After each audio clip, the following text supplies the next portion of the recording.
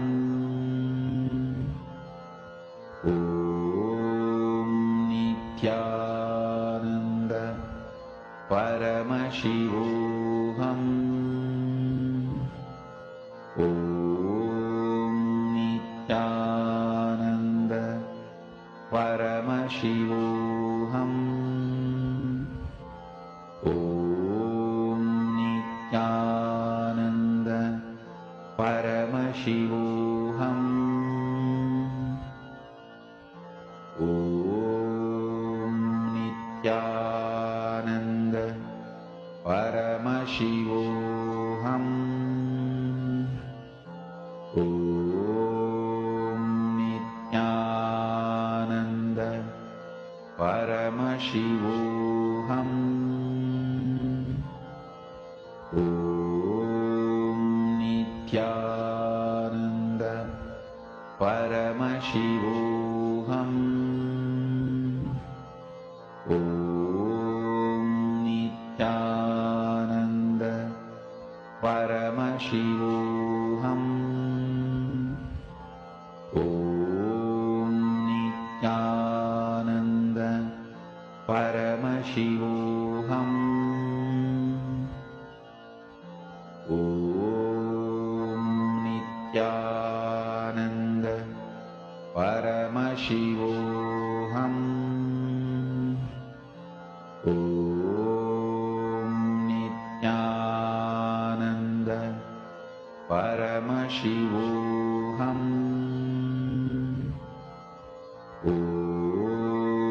Nithyananda. Paramashivoham. Om Nithyananda. Paramashivoham. Om Nithyananda. Paramashivoham. Om Nithyananda.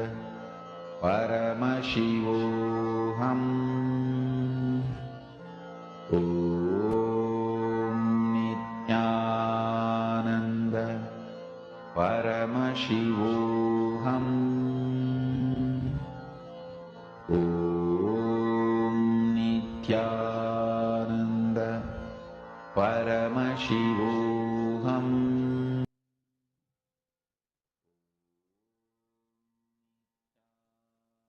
These blocks. Request all of you to please open your eyes and describe in detail all what each of you saw through the third eye. Go ahead and share all the details, right from the colors, whatever sounds revealed in your third eye. Please go ahead and post it.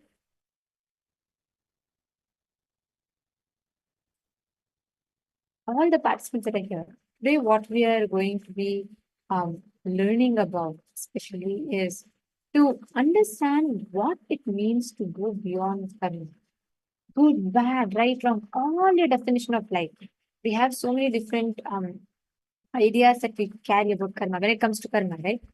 There are so many cognitions, concepts, misconceptions that we carry. One of the best part is what you know, what you understand as karma is not what actually it is. In fact, somebody very beautifully, very, very detailed way reveals about how, what is karma? How do you have a karmic breakthrough? Which is what we're going to be learning about today. And before that, yes, you all can see the exact image that was projected to you all.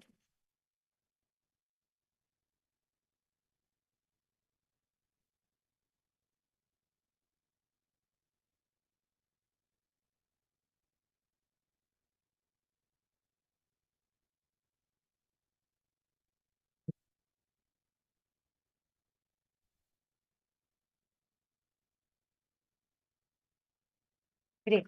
So now, all the participants that are here, please understand.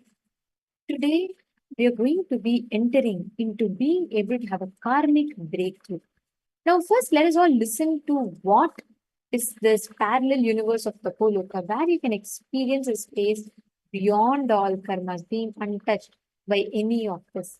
So let us all enter into the first session now.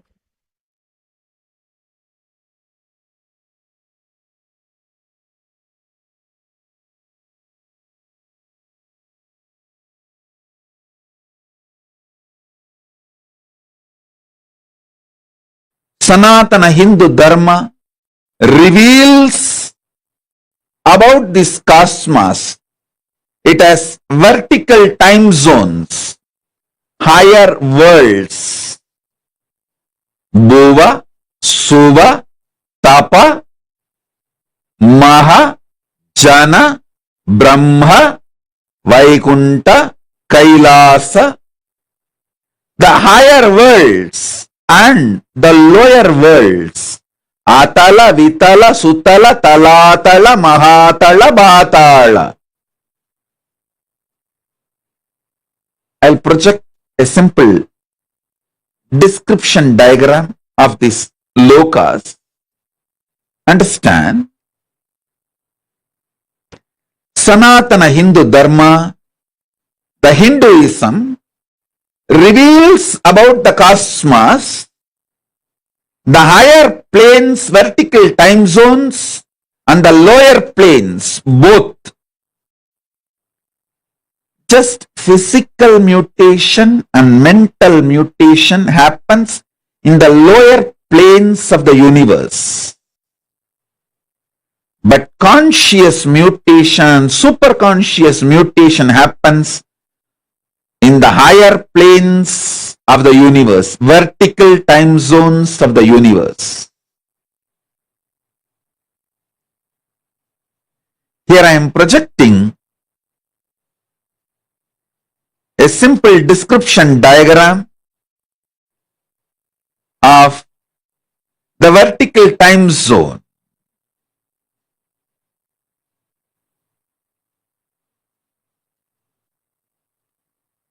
So understand,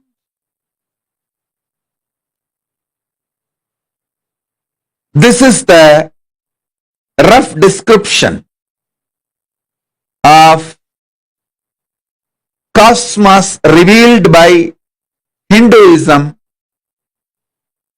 The vertical time zones, Suvarloka, Maharloka, Janaloka, Tapaloka, Brahmaloka, is where conscious and superconscious mutations happen.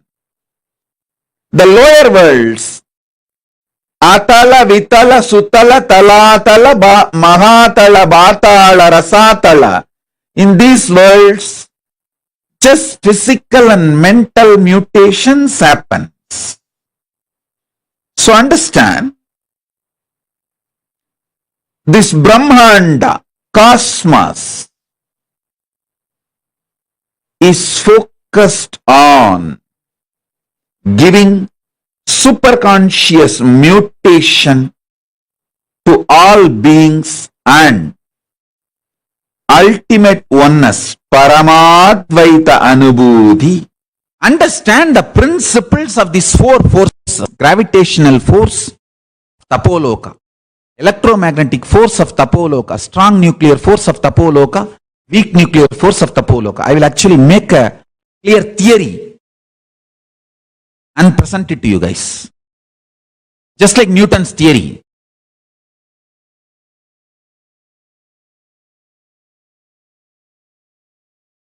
I'm not saying Newton's theory is right. I'm only saying, like how Newton tried to make theories for gravitational force, I'll make a clear theory and principle for the gravitational force of Tapoloka. So for all these seven zones, Bhur, Bhuva, Suva, Tapa, Satya, for all these zones, I'll give the principles of all these four theories, that gravitational force principles,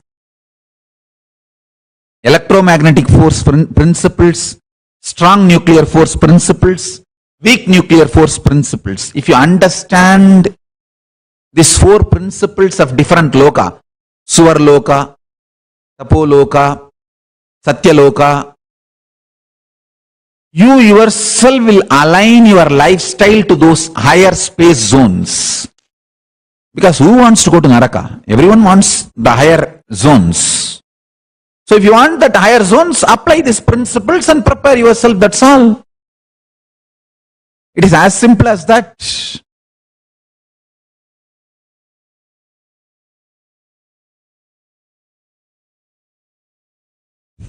See, this theory of everything, TOE, final theory, ultimate theory, or the master theory, is a hypothetical, single, all-encompassing, coherent theoretical framework of physics that fully explains and links together all physical aspects of the universe. Finding a TOE is one of the major unsolved problems in physics. I tell you, just if you add C, consciousness, this whole TOE mystery will be solved.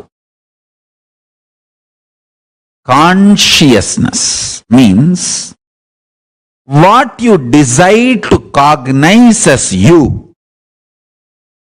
That is the source TOE of everything, the whole ontology of physics.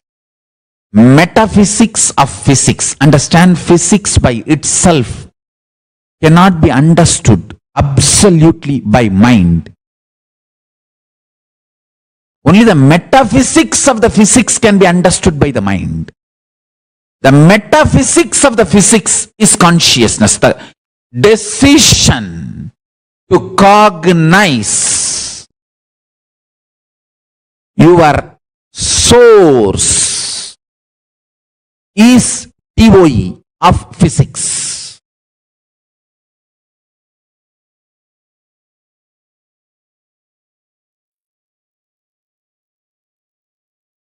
Multi-dimensional space zones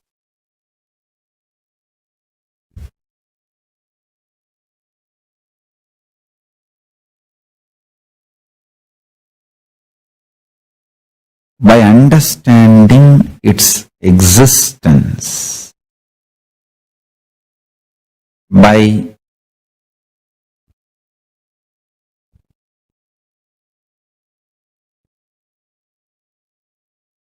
the ability to grasp, visualize, imagine. When you understand its existence, that existence just gets replicated, reproduced, mirrored in your system. That makes you manifest the extraordinary powers. Listen. For example, if you understand about Tapoloka, where all the great tapasvis exist and how the laws, rules, nature, ontology of Tapoloka. In Tapoloka there is no gravity. And in Tapoloka, anything you imagine becomes reality immediately. There are simple principles, actually too simple. It is like just like a class. With 2 PowerPoint presentation, I can finish the whole basic laws you need to understand about Tapoloka.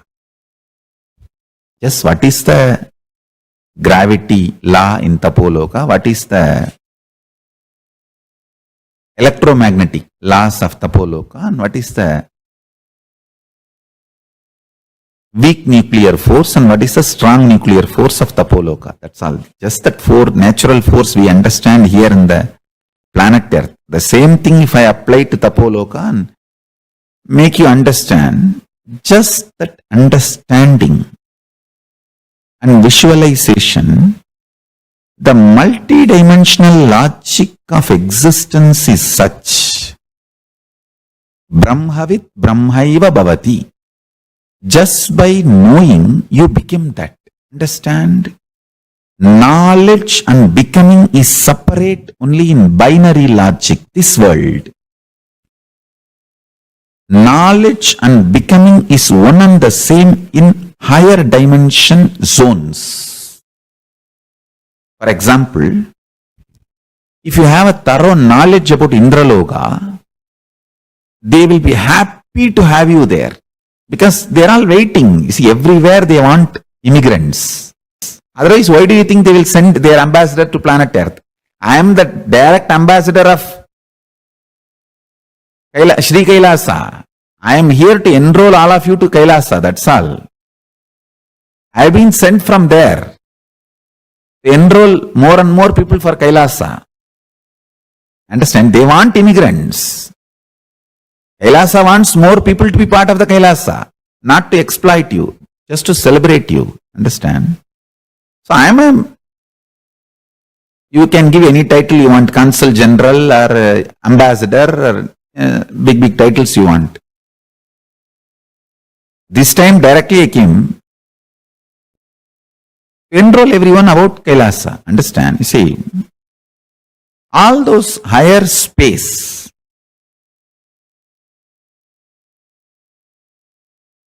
higher zones, if you understand the functionality of the higher zones, Tapoloka's law of gravity, why there is no gravity and how you can also be without influenced by gravity. What is the electromagnetic force of Tapoloka? See, for example, in the planet Earth, here, your electromagnetic force is lust and fear. If you are terrorized or if you become extremely lusty, your electromagnetic force goes to its peak.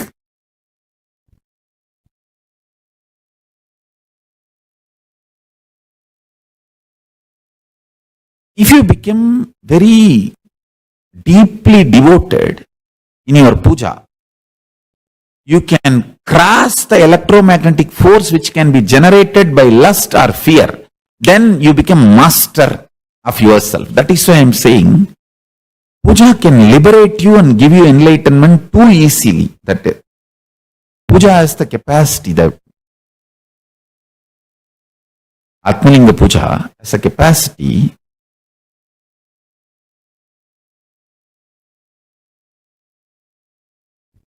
to change your electromagnetic force. If you understand that Paramashiva is real, and when you do puja, actually he sees what you are offering. How when you do Pada Puja to me, how I look, what you are offering. Like that, he sees. And he responds. He's real. Just if you sit with this cognition and do puja, the whole electromagnetic force of your body crosses electromagnetic force generated by lust and fear. Then no lust, no fear can manipulate you. You will have lust and fear under your control. They cannot control you. Like that, there are simple understandings about gravitation of Tapoloka and electromagnetic force of Tapoloka and the weak nuclear force of Tapoloka and strong nuclear force of Tapoloka. There are some more forces I can explain that in Tapoloka. Another one thing is that all of them are very sweet and highly intimate because there is no jealousy and nobody can own anything or nobody can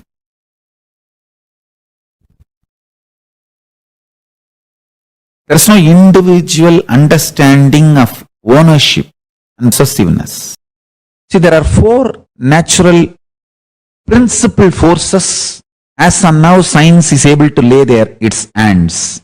That four is gravitational force, electromagnetic force, weak nuclear force, strong nuclear force. If you know about these four forces on this planet Earth, you can play with those understandings, knowledge in multiple ways to make your life comfortable, luxurious in planet Earth. If you can understand the higher space zones like a Tapoloka, Satyaloka, in Tapoloka, what is gravitational force rules? The gravitation theory of Tapoloka. Electromagnetic force principles and theories in Tapoloka. Weak nuclear force principles and theories in Tapoloka. Strong nuclear force principles and theories in Tapoloka. If you know, you will just have access to Tapoloka. I'll give you a simple introduction. The gravitation rule. Listen, gravitation theory in Tapoloka is nothing but, see, tapa, exact word tapa means burning. Your ability to burn your thoughts.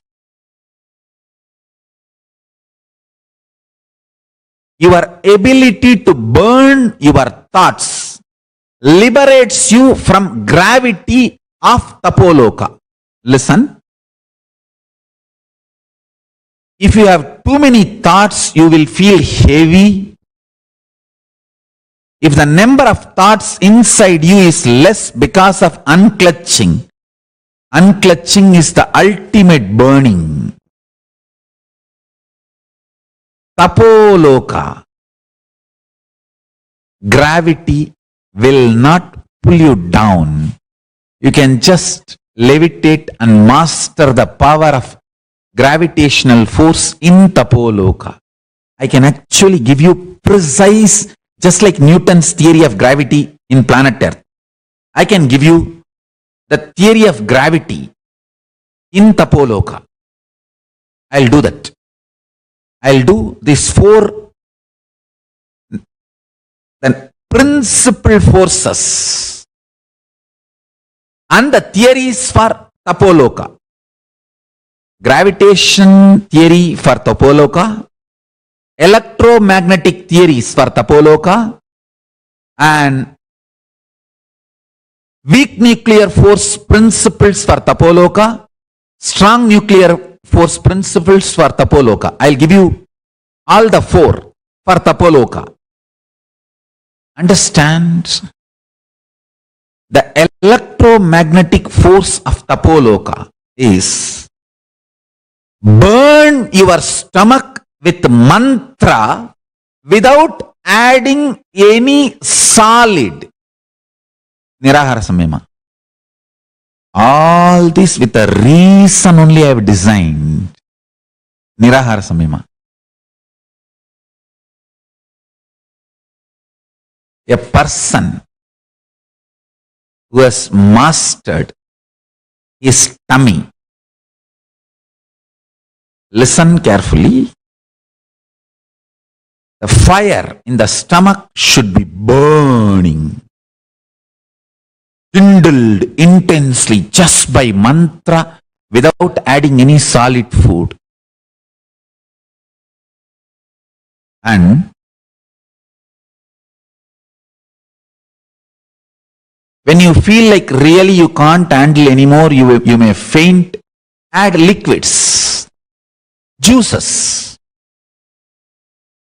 Try this for a few days, then you will understand what I am talking.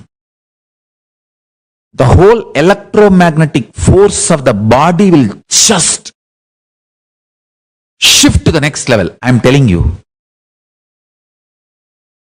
To all my disciples, I am telling you. I will never torture you. I am not sadist. I will never torture you with false propaganda or false ideas. I myself have lived this Nirahara. See, from 100 I came to 70. 30 kg I pulled out of my body. and 20 hours a day I am able to work without even having the idea of tiredness.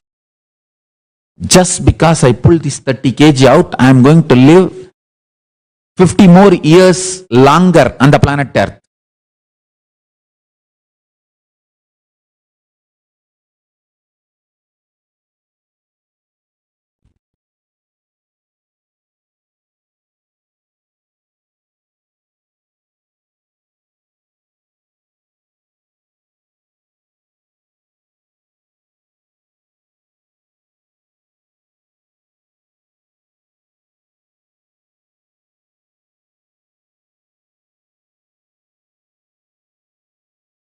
Already I have decided to live long, and now 50 more years extra. Good news for my disciples.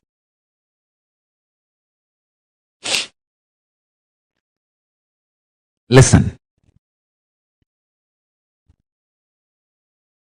The electromagnetic force in Tapoloka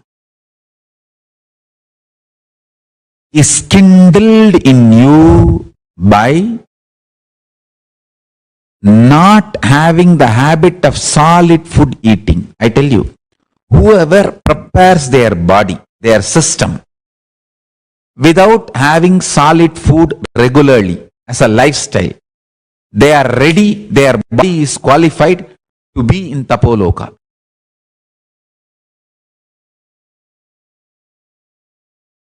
If you can just live by liquid, you can reach Tapoloka. If you can live just by smelling the food, havis, that's all, nothing else, you can reach Kailasa itself, because in Kailasa only smell is the food. Only smell is the food. No other food.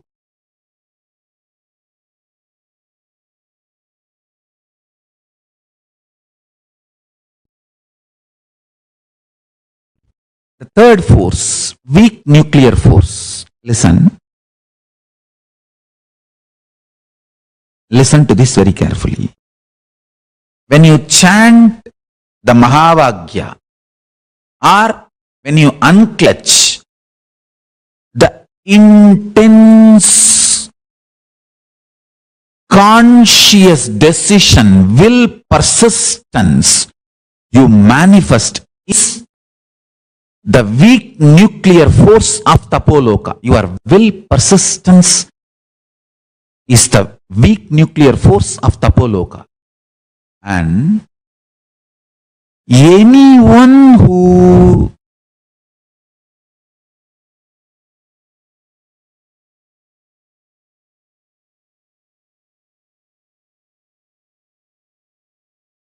manifests the will, persistence, unclutches, or chants Mahavagya intensely and reaches oneness, you develop the weak nuclear force of Tapoloka, because that burning burns all the patterns. Your body, your system is now qualified. You are qualified to reach Tapoloka. The strong nuclear, weak nuclear force principles of Tapoloka is your will, persistence and ability to unclutch. That is the strong nuclear force. In planet Earth, the strong nuclear force cannot be manifested. Whatever is manifesting, we can study, that's all.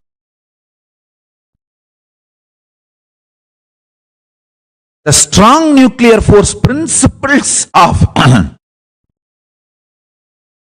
Tapoloka. In Tapoloka, what is strong nuclear force and what is the principle?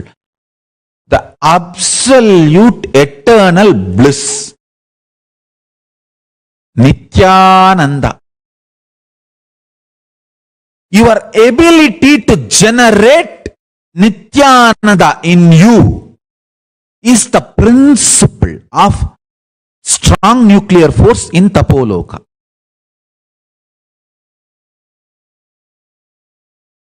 Listen.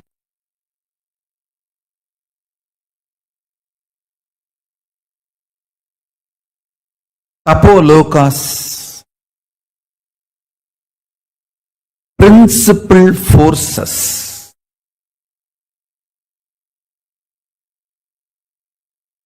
just by information it can become enlightenment. I'll explain comparatively what is the principles of gravitation force in planet Earth and what is principles of gravitation force in Tapoloka. Actually, I should use the word instead of planet Earth, the whole Bhuloka. Bhu. Anything we know is only a Bhu. That's all. Human beings, whatever we know is Bhu. So the gravitation force as per Bhuloka and gravitation force in Tapoloka. The first,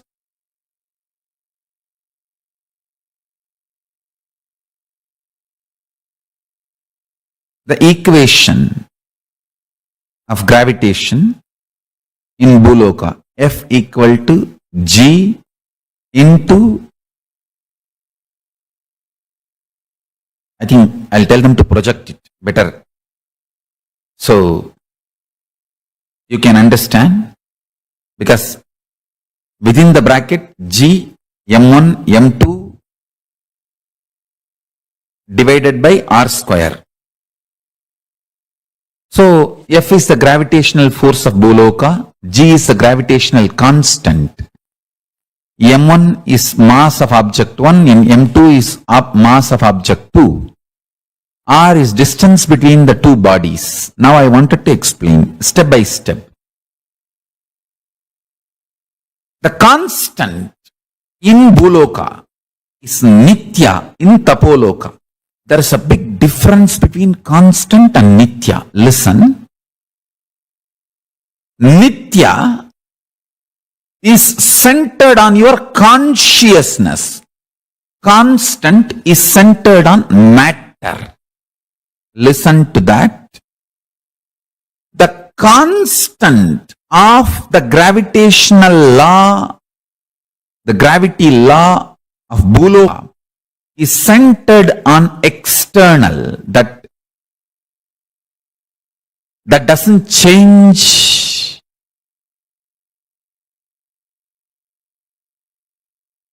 That has nothing to do with your cognition, nothing. But Nithya is more permanent, eternal than constant, but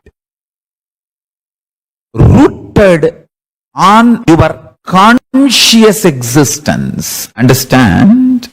Listen carefully. This whole constant of gravity theory can change in few billion years, because the whole Bhuloka will be wiped out and created newly. The life will start happening newly, all that.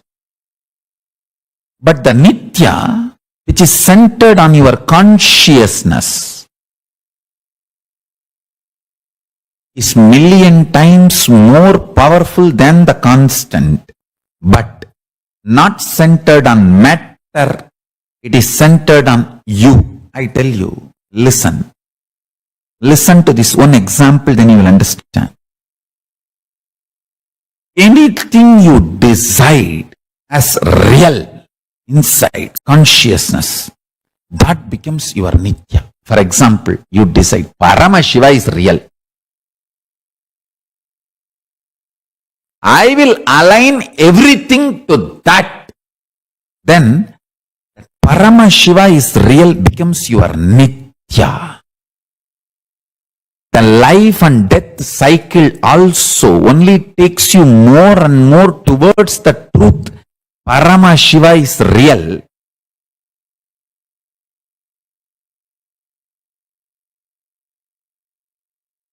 That Nitya becomes center of your existence. Understand? Here, the constant of Buloka, gravitational constant of Buloka, is dependent on the matter.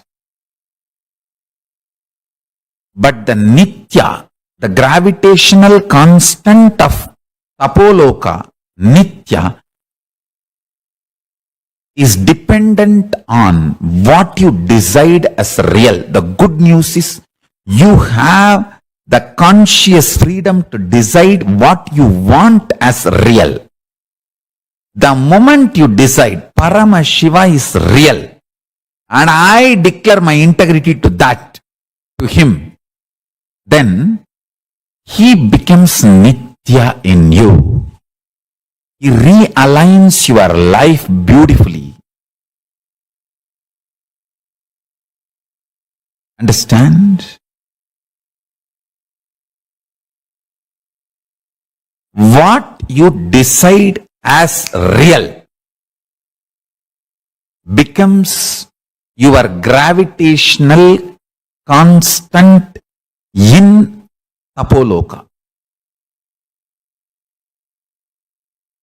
I feel even in planet Earth, if you decide Paramashiva is real, he becomes your gravitational constant, then world around you becomes Tapoloka. I tell you, you are not surrounded by the world, you are the world. You are not surrounded by the world, you are the world. Even in Bhuloka, you can be in Tapoloka. You can, the place you are living, your surrounding, your existence can become Tapoloka. The place where you are living, your life can become Kailasa. I tell you. It is individual consciousness, Pratyagatma Chaitanya, that decides which loka he wants to manifest. Let me enter into explaining these principles. Listen.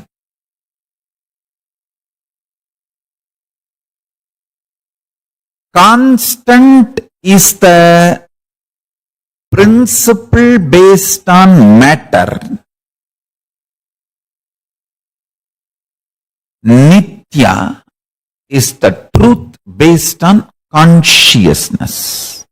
If you decide Paramashiva is real, that becomes your Nitya.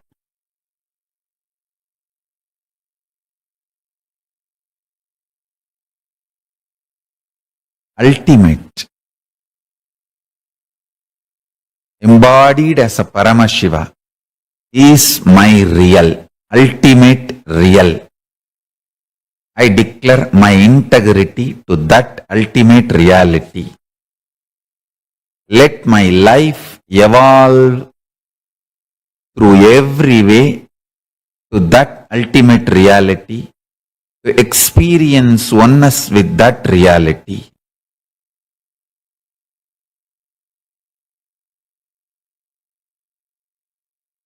That's all. That's all is integrity to Paramashiva.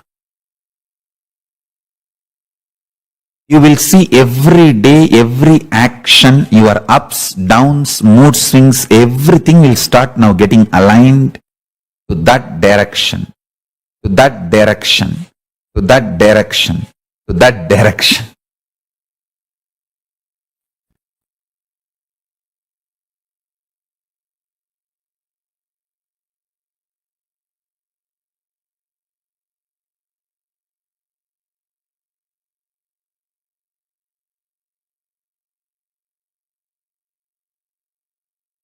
everything will start getting aligned to that.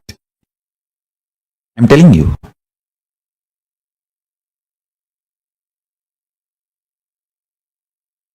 Nothing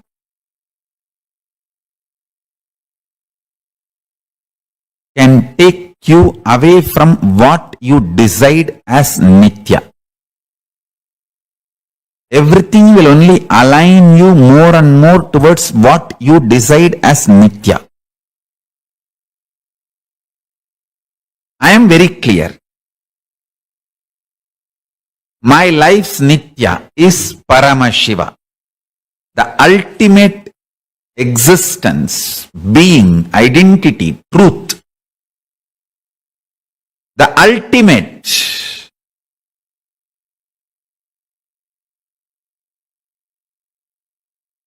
is real.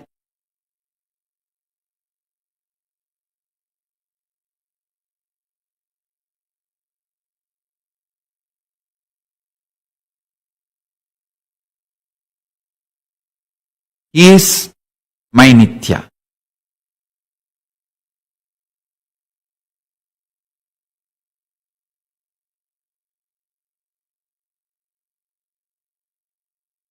He is form, formless, beyond form and formlessness, and beyond the principle of form and formlessness, and all forms.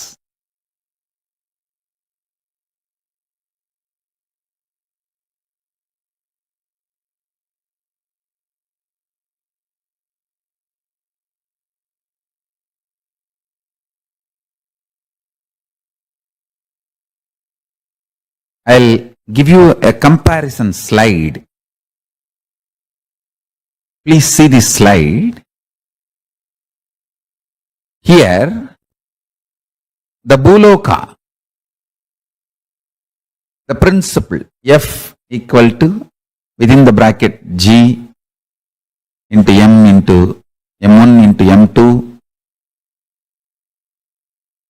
bracket close, and by R square. You can all download this and study it. What I am trying to explain.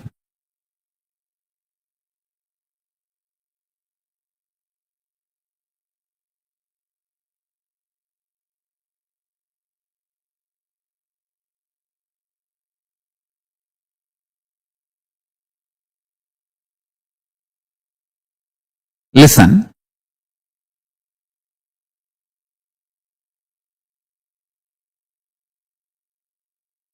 I'll explain. G, constant in Tapoloka, is Nitya. Next, M1 is the pattern. The pattern means what we call root pattern. The pattern. Maybe we can call it as a root pattern, the root pattern, with which your identity starts functioning. And M2 is the number of times, or I should say the intensity with which the pattern is repeated consciously.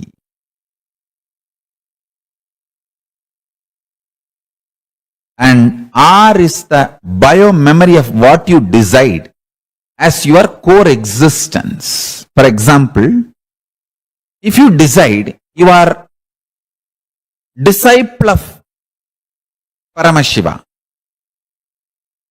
or devotee of Paramashiva, or one with Paramashiva, you can actually decide anything you want. It doesn't depend on your quality or any of the understanding or realization. It is just a conscious decision. Just conscious decision. That's it.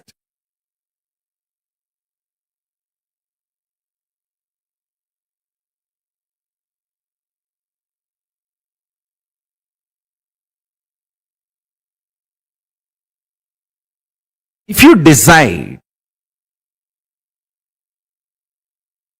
you are one with Paramashiva, that becomes your biomemory. If you decide you are a disciple, devotee, or a friend, anything you can decide.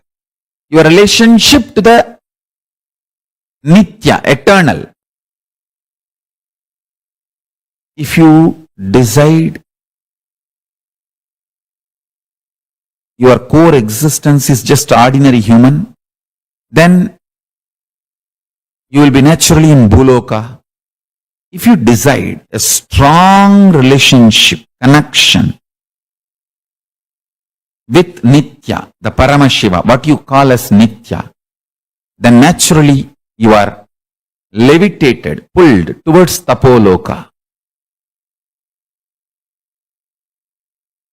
Actually, this will be a wonderful exercise if you understand the gravitational force of Bhuloka and gravitational force of Tapoloka. Information itself will become enlightenment. Information becomes enlightenment.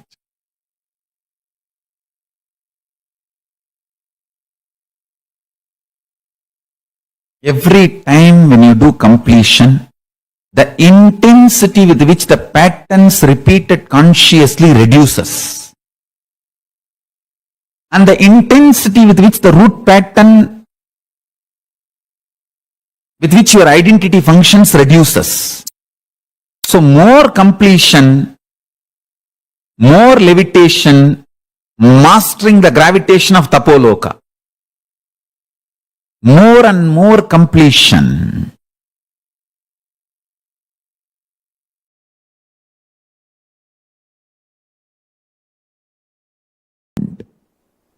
If you feel no, giving up, sarva parityaga, tyaga is the best strategy for all the auspiciousness in the life. Tyaga is the best strategy.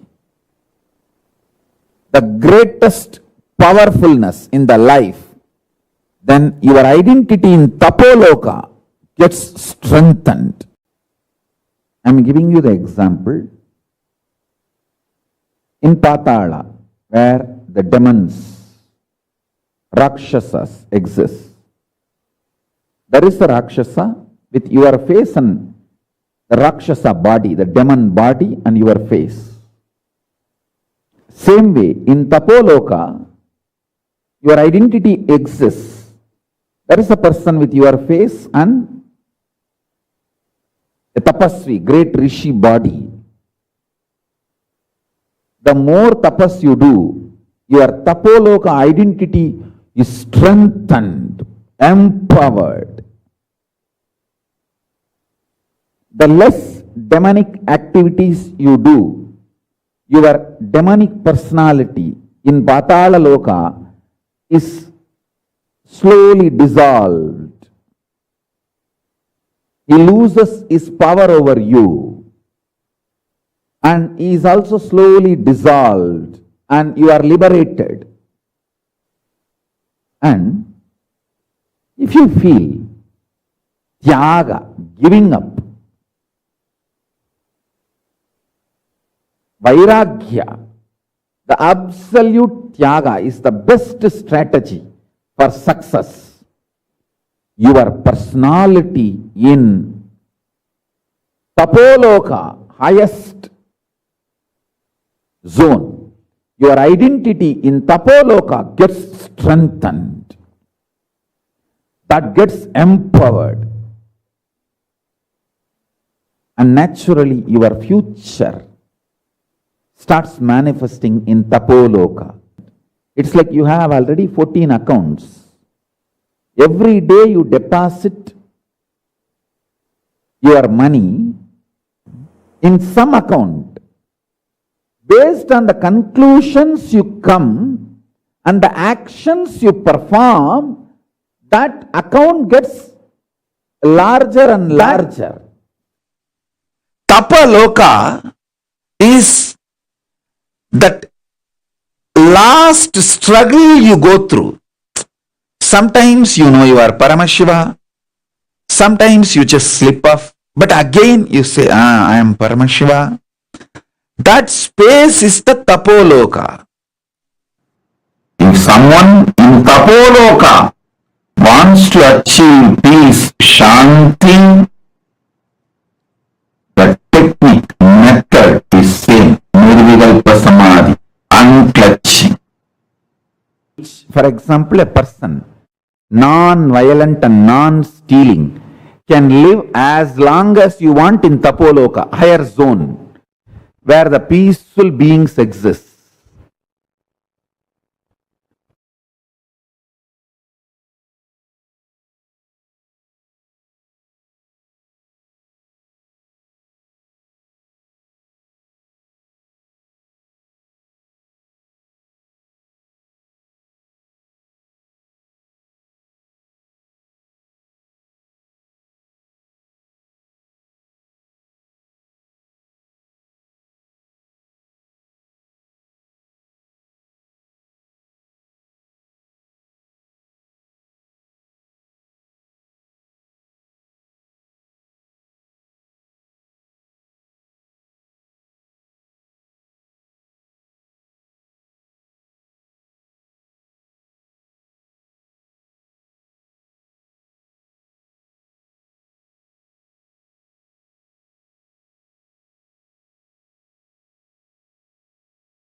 And to all the participants. Swamiji very beautifully revealed to all of us about Tapoloka, the parallel universe of Tapoloka, how that space exists, and how we can harness the space of Tapoloka. And you can actually go beyond the karma. Actually, when like Swamiji revealed, the gravity of Tapoloka, like how in planet Earth, the more mass you have, the more the gravity acts on you, right? And in Tapoloka, the lesser the mass, the lesser the gravity acts on you. Same in Tapoloka, the lesser the thoughts. In Buloka, when you have more mass, more gravity acts on you. If you're very light, like that's why your feather floats, right? Versus a rock which just falls. So the same way, like how lesser mass means that gravity acts on you lesser. In Tapoloka, the lesser the mass, gravity, the lesser the mass of the thoughts, gravity acts less upon it. The mass is not the physical mass, the mass is the thoughts that is counted. Means if a person is absolutely unclutched, gravity of Tapoloka will have zero effect on them. The more the mass, then the more that they'll start the gravity will act on them, the mass of the thoughts. So we all need to understand this. This is a beautiful revelation that Swamiji has given. And if you start grasping and understanding this, you will start manifesting amazing, powerful cognitions. Please listen carefully. In Tapoloka, the more you are unclutched, the more the gravity of the Tapoloka loses its power over you. So in Tapoloka, the rishis who are unclutched start floating. And it is only dependent on the thoughts. It is not dependent on your physical mass. It's not about the physical mass that you have. It is just the thoughts. If the number of thoughts that you carry is less, the gravity of the Tapoloka acts on you less. So it's a very, very beautiful revelation from Swamiji. And today, all of us are going to be experiencing this phase of the parallel universe of Tapoloka. A very, very important, one of the most important planes, parallel universe, which has a direct influence in your everyday life in Bhuloka. Because Swamiji says, if you start cherishing taga, the lifestyle, tapas as a lifestyle, means if you feel like anything can happen, but that quality of taga and tapas will not be shaken in you.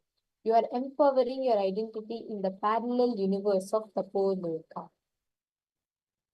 Your ability to burn your thoughts liberates you from the gravity of Tapoloka.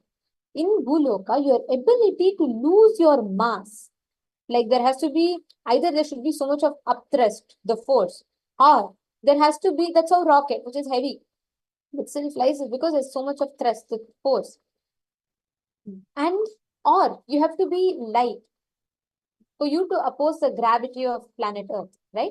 So if you're extremely light, physical mass, the gravity, you're liberated from the gravity of the Earth's pull towards itself. Same way in Tapoloka, you are liberated from the gravity of Tapoloka with your ability to burn your thoughts. Means if your TPS is thoughts per second, if the number of thoughts inside you is less because of unclutching, Tapoloka's gravity will not pull you down. Swamiji explains a very important point. Understand, it's not about being lazy. Because don't think when you're lazy, you're unclutched. No. If you're lazy, even then you still have thoughts. So much of thoughts that happens in your inner space. What here is being spoken about is unclutching, your ability to remain unclutched, complete, blissful. If you are in that space, Tapoloka's gravity will not act upon you. I'm going to request all the participants here to please take a few minutes Please settle down. I'm going to request all of you to now sit and consciously observe the thoughts that comes to you. The moment you see a thought coming, don't give meaning to it. Observe every thought that is coming to you absolutely in unclutched space. I request every one of you to please do this. Do not create, sustain, or destroy a thought. Just observe.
you to sit in the deep unclutched space.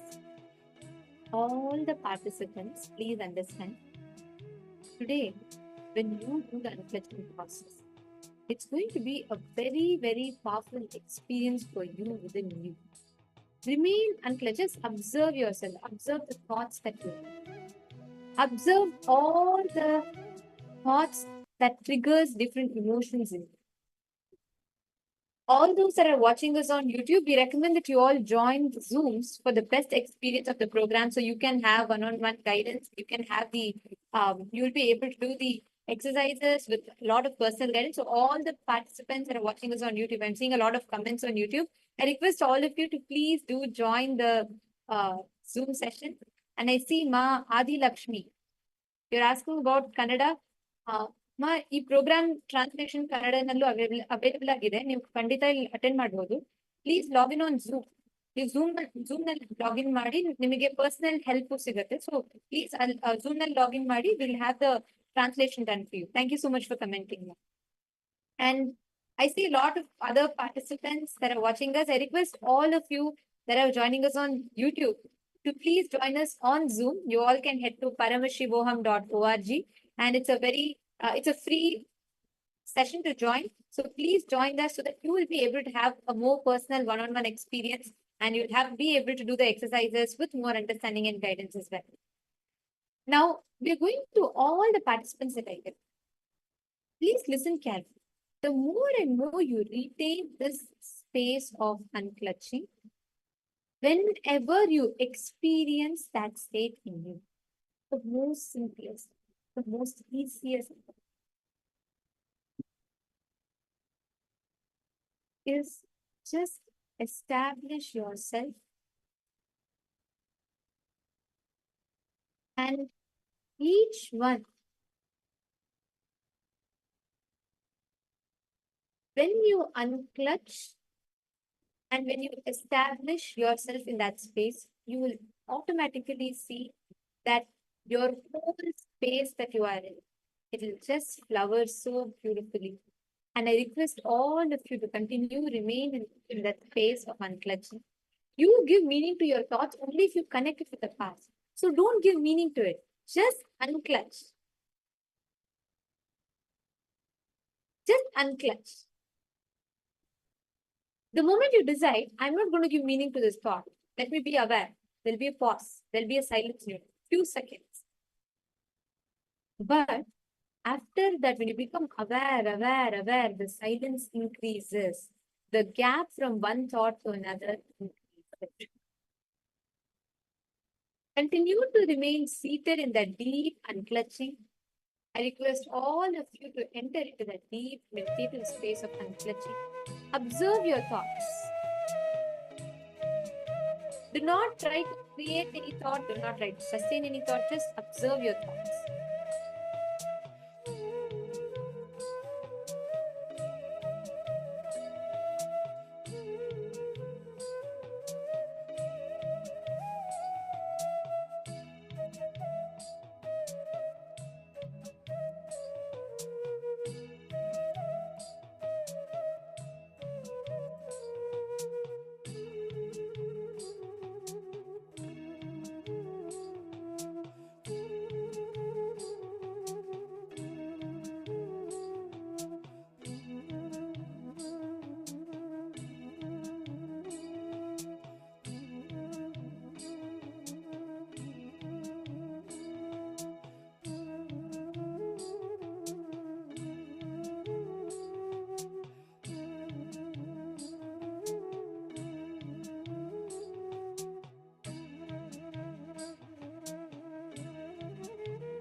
Please,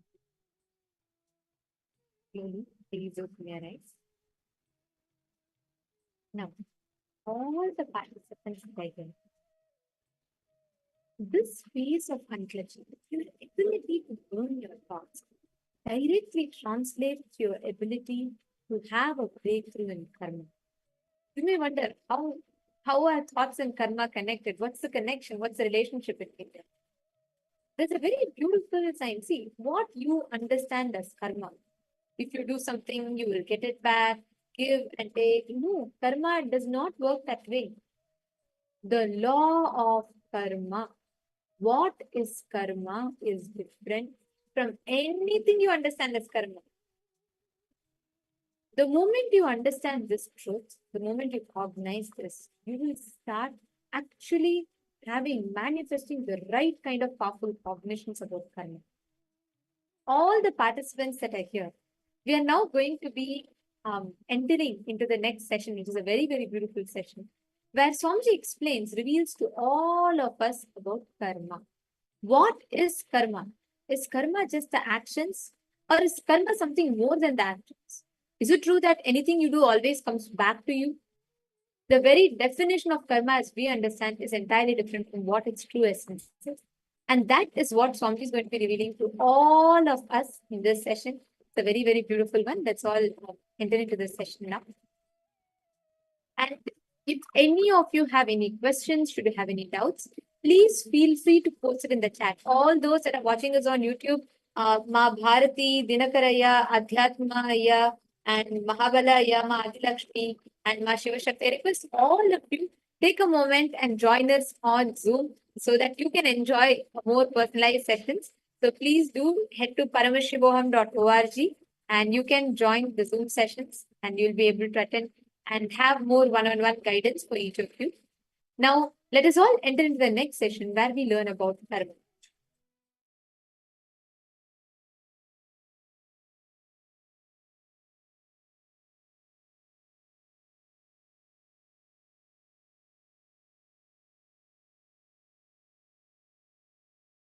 Any idea you have, thought current you have, thought pattern you have, which is not bringing health in you, is karma. Wealth, any thought current, any thought pattern you have, which is not bringing wealth, what you want to cause as your reality in your life is karma. Anything which is not letting you cause your reality, the stuck thought current which is not causing your reality is karma. Understand? It can be in the field of your relationships, in the field of your wants, in the field of your needs, in the field of your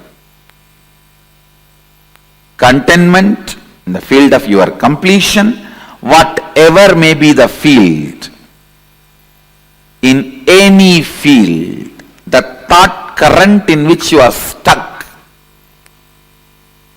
thought pattern in which you are stuck is karma. Listen. It may be a beautiful, profound, logically convincing theory which you read in a great spiritual book or heard from a great spiritual teacher. Anything which is not liberating you, anything in which you are stuck is karma. Please understand. You might have heard those theory, those belief, those truth from whoever it may be. You might have heard. You might have been thinking. You might have been analyzing. You might have read. You might have been internalizing any thought current which is not letting you cause your reality is karma.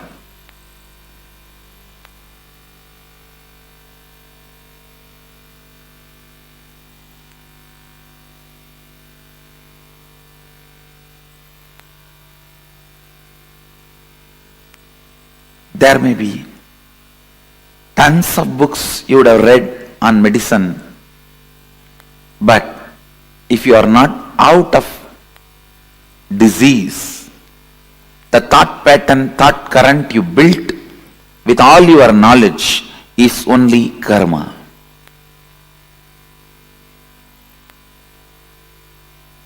There may be tons of life solutions for every situations you may know, like completion with yourself, completion with others, authenticity, integrity, responsibility, enriching, listening. There may be tons of concepts you heard to cause your reality, but if it has not started happening, it is only karma for you. Listen.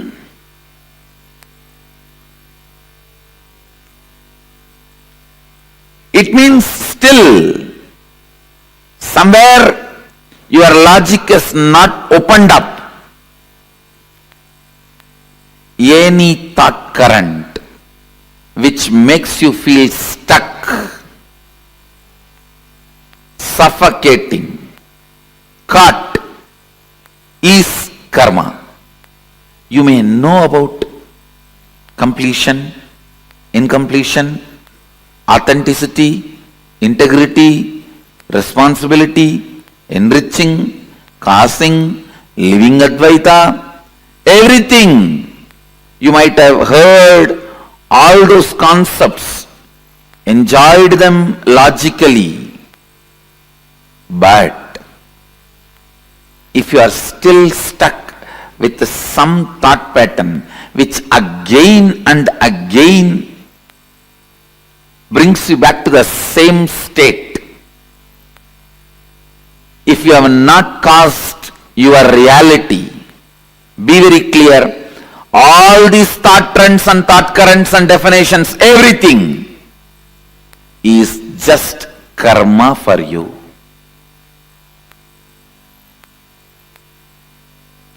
All the concepts. So karma is not just one part of you.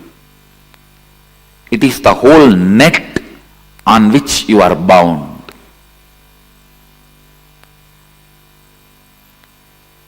Anything which raises you to the next level, which gives you the push, breakthrough, is freedom, is completion. Understand? If you have come expecting definitions about karma, whether it is Pitru-dosha, Naga-dosha, Sarpa-dosha, Snake-dosha,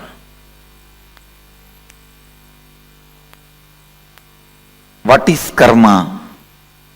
You are wrong. Listen.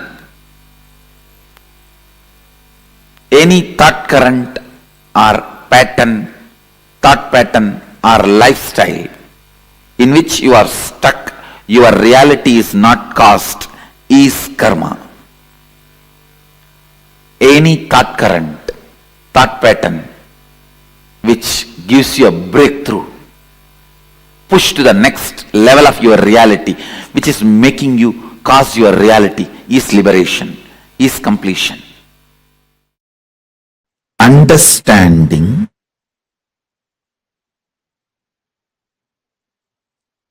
the cosmic flow of life, like karma,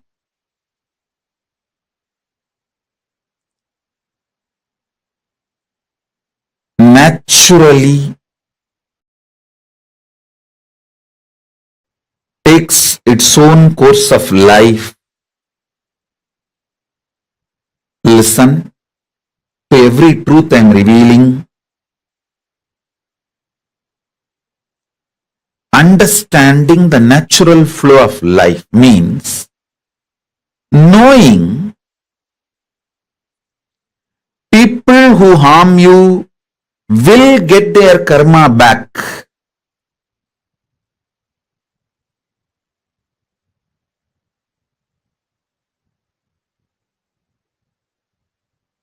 People who support you will get their punya back.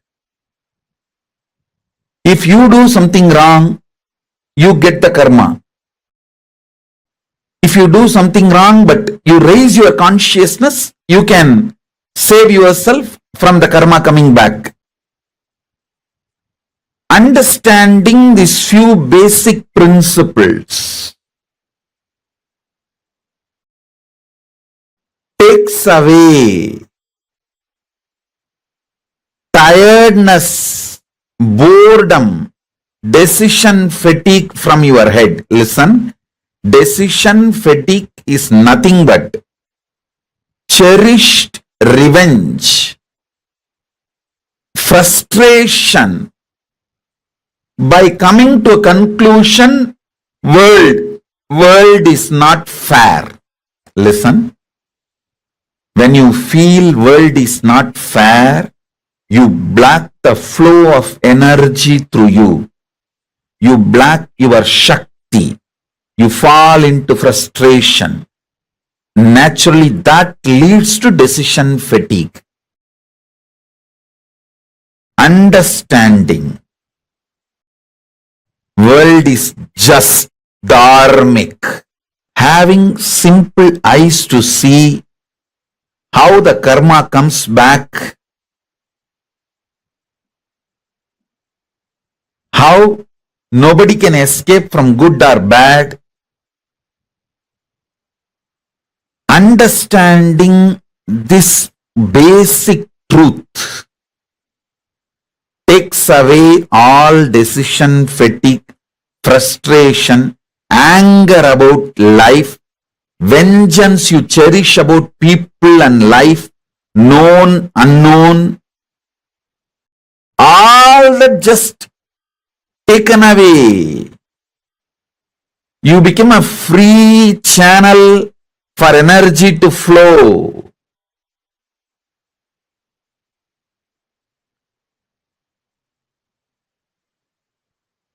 Listen.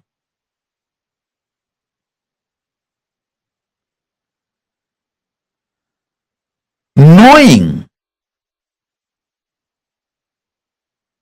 whether human society or world, nature,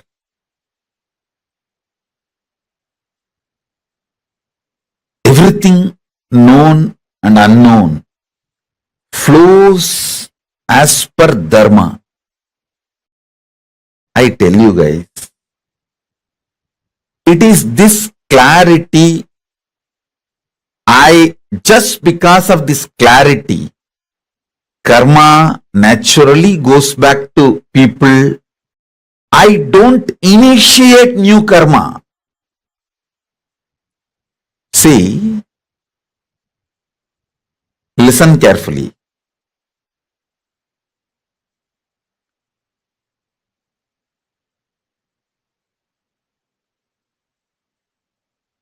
This is one of the biggest confusion, all those so-called logical brains. People try to tell, maybe, see, when I tell them, hey, don't kill the goat and eat, next janma, the goat will come as a human being and kill you and eat. They say, maybe Swamiji, last janma, the goat killed me and ate. That is why now I am killing the goat and eating. Stop initiating new karma. Then your Kundalini will be awakened. You will have the Shakti to see the flow of whole life. Stop this idiotic justification. for initiating new karma. Listen carefully.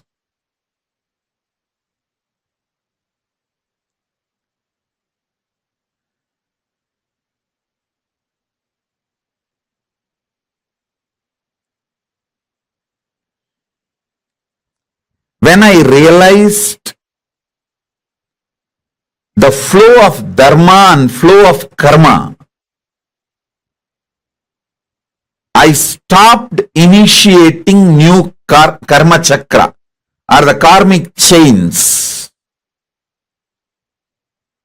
that has brought so much energy in me. So much energy, I tell you.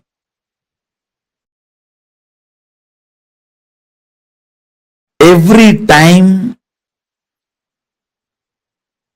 I start having larger visualization, larger plans, larger work. Every time when people try to hit me, persecute me, I flare up and become larger than their imagination.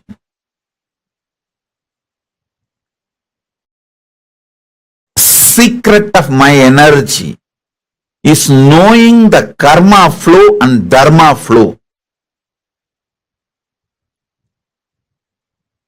I just know you don't need to initiate anything to take revenge on people.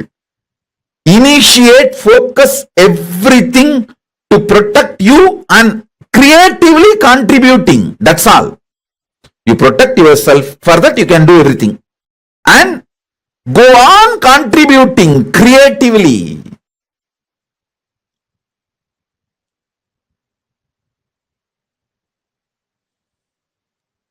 Even when I give a simple hug,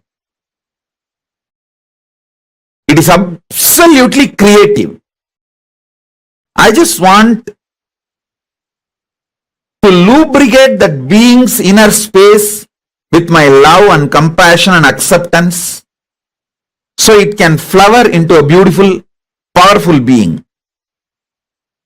Same way when I scream, I just carve that being to become a god in every level.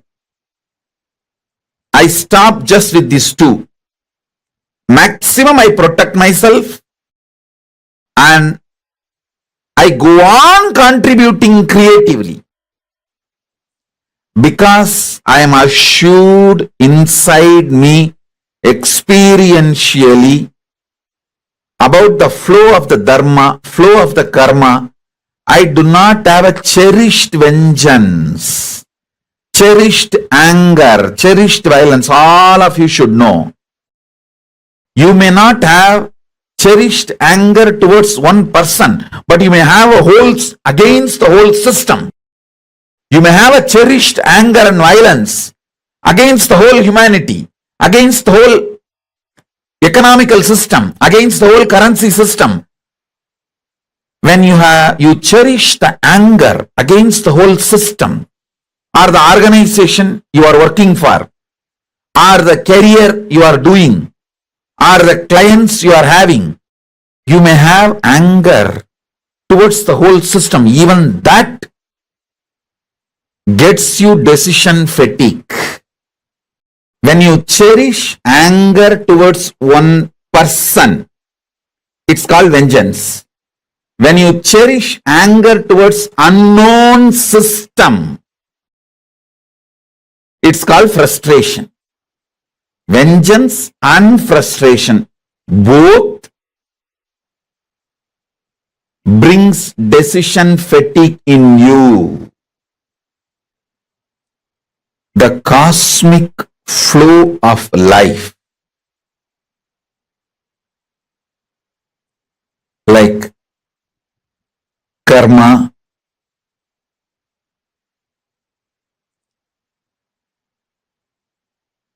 naturally takes its own course of life. Listen to every truth I am revealing. Understanding the natural flow of life means knowing people who harm you will get their karma back.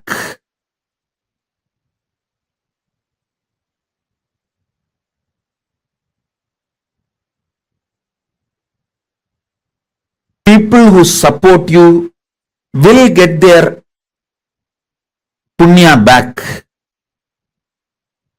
If you do something wrong, you get the karma. If you do something wrong but you raise your consciousness, you can save yourself from the karma coming back. Understanding these few basic principles takes away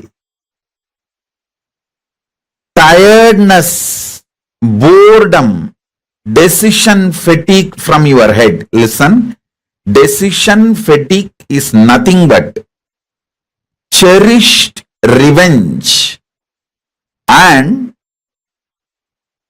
frustration by coming to a conclusion, world is not fair. Listen, when you feel world is not fair, you block the flow of energy through you. You block your Shakti. You fall into frustration. Naturally, that leads to decision fatigue. Understanding world is just dharmic. Having simple eyes to see how the karma comes back, how nobody can escape from good or bad. Understanding this basic truth takes away all decision fatigue, frustration, anger about life, vengeance you cherish about people and life, known, unknown, all that just taken away. You become a free channel for energy to flow.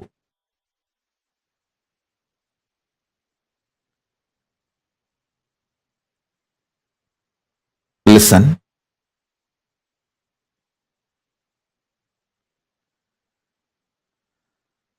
Knowing whether human society or world, nature,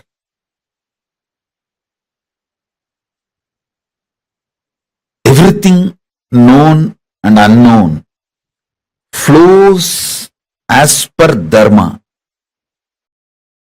I tell you guys, it is this clarity, just because of this clarity, karma naturally goes back to people.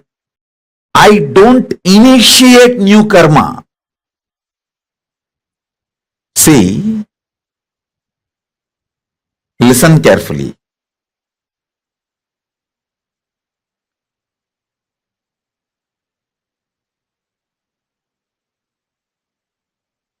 This is one of the biggest confusion, all those so-called logical brains.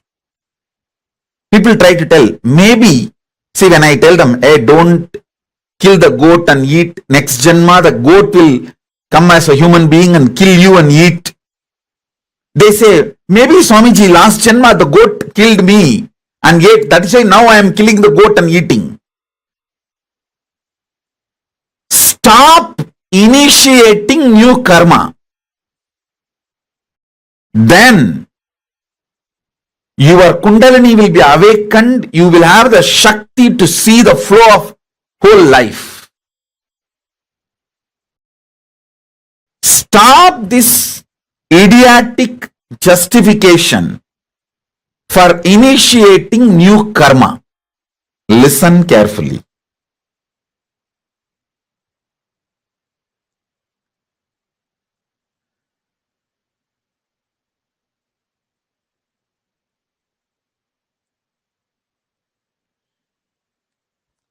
when I realized the flow of dharma and flow of karma, I stopped initiating new karma chakra or the karmic chains that has brought so much energy in me. So much energy, I tell you.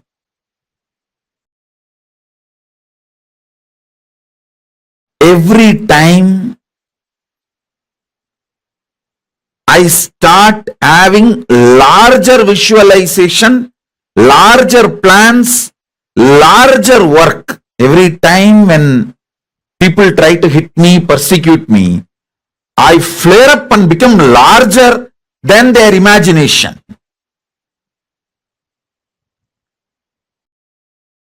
Secret of my energy is knowing the karma flow and dharma flow. I just know you don't need to initiate anything to take revenge on people. Initiate, focus everything to protect you and creatively contributing. That's all. You protect yourself, for that you can do everything. And go on contributing creatively.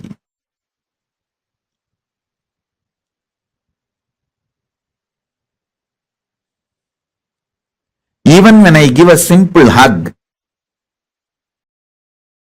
it is absolutely creative. I just want to lubricate that being's inner space with my love and compassion and acceptance, so it can flower into a beautiful, powerful being. Same way when I scream, I just carve that being to become a god in every level. I stop just with these two. Maximum I protect myself and I go on contributing creatively, because I am assured inside me experientially about the flow of the dharma, flow of the karma. I do not have a cherished vengeance, cherished anger, cherished violence. All of you should know. You may not have cherished anger towards one person, but you may have a whole against the whole system. You may have a cherished anger and violence against the whole humanity, against the whole economical system, against the whole currency system. When you cherish the anger against the whole system, or the organization you are working for, or the career you are doing, or the clients you are having, you may have anger towards the whole system. Even that gets you decision fatigue. When you cherish anger towards one person, it's called vengeance. When you cherish anger towards unknown system, it's called frustration.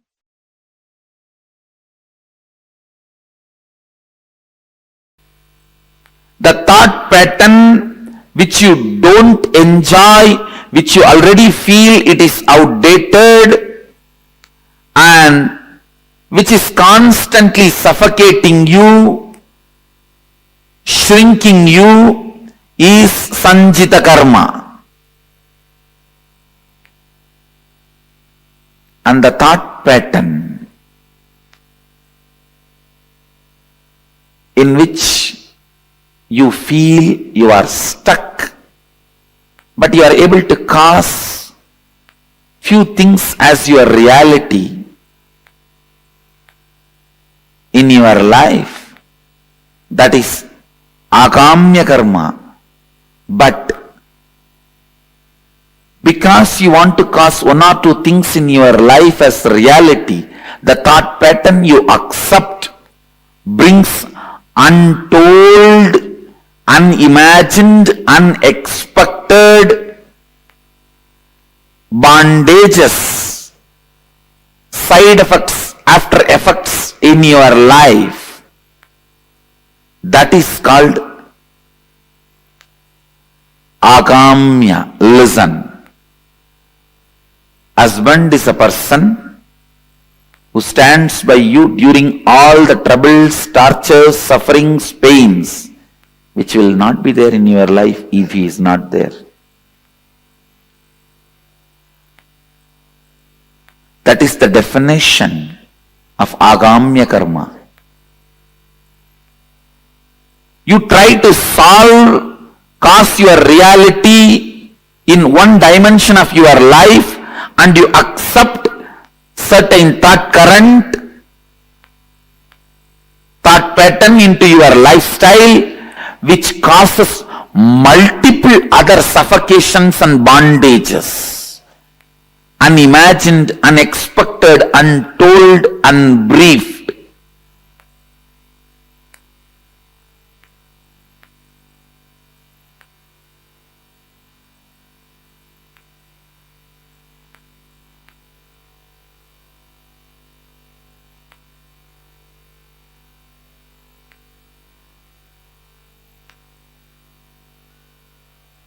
Understand?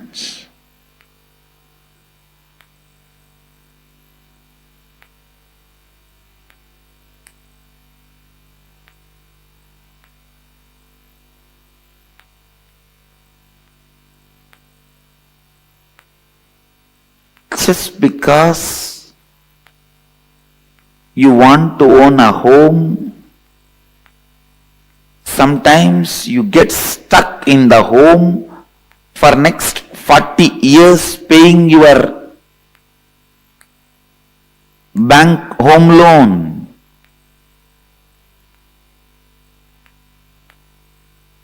You want home. That's the reality you want to cause. But when you cause that reality, the thought current you accept and assume on you, the responsibility you bring upon you, can suffocate and bind you in unimagined, unexpected, untold, unseen multiple ways. This is the example for agamya. Prarabdha means not ready to allow either the outdated suffocating thought pattern or the thought pattern which causes your reality partially, deciding boldly to go on renouncing any thought current, thought pattern, even if you suspect them that they are not going to cause your reality completely. If you go on discarding, the discarding will become a lifestyle. That discarding thought pattern, thought trend, thought current is prarabdha.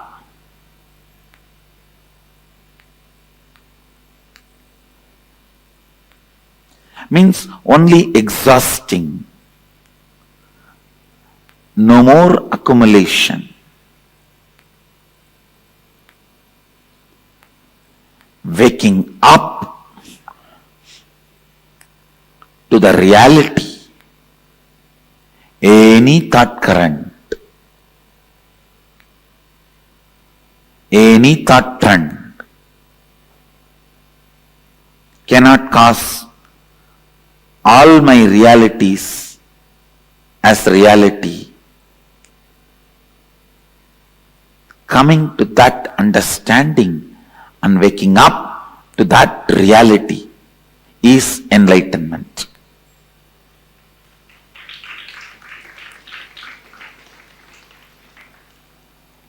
Not ready to be stuck in any thought current is the liberated thinking current.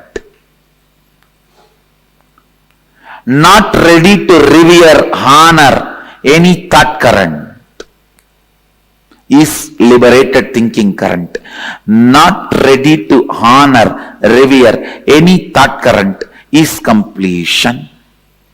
Not ready to honor, accept, revere any thought current is perpetual completion. Not ready to accept any thought current as a lifestyle is perpetual completion.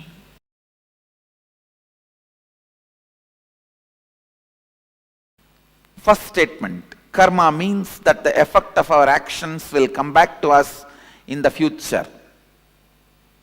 Myth. Karma means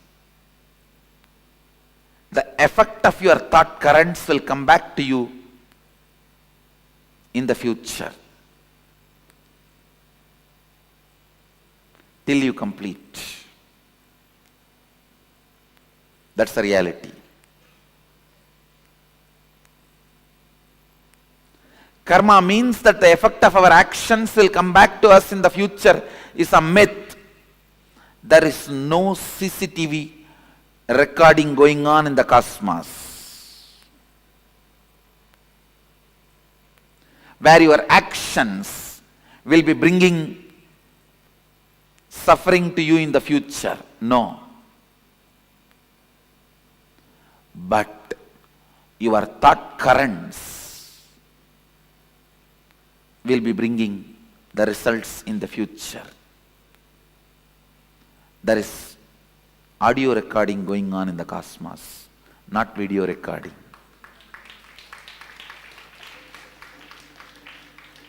Video recording means your actions being captured. Audio recording means your thought currents being captured.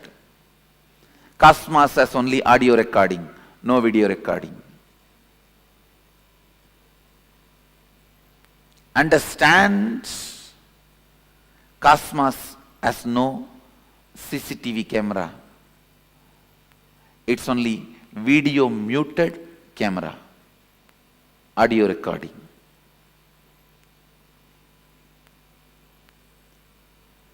A video recording getting punished is a cheap, childish. God is not interested in that game. God is not playing the game of the judge.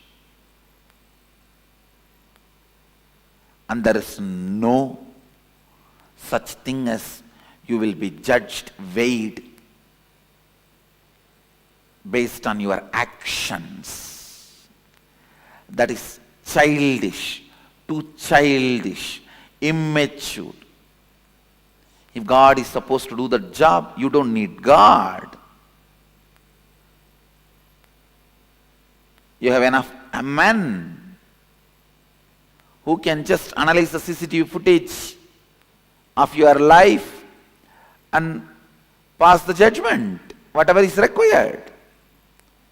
Understand, because your organ of seeing is impacting you so much, then the organ of listening, you think cosmos also judges based on the action. No. Only the thought current comes back as karma, not the action current. Next statement here. You can cancel out bad karma with good karma by doing good things. It's a myth. It's a myth. Please listen. You can cancel out any karma by cancelling that whole thought pattern, whole thought current.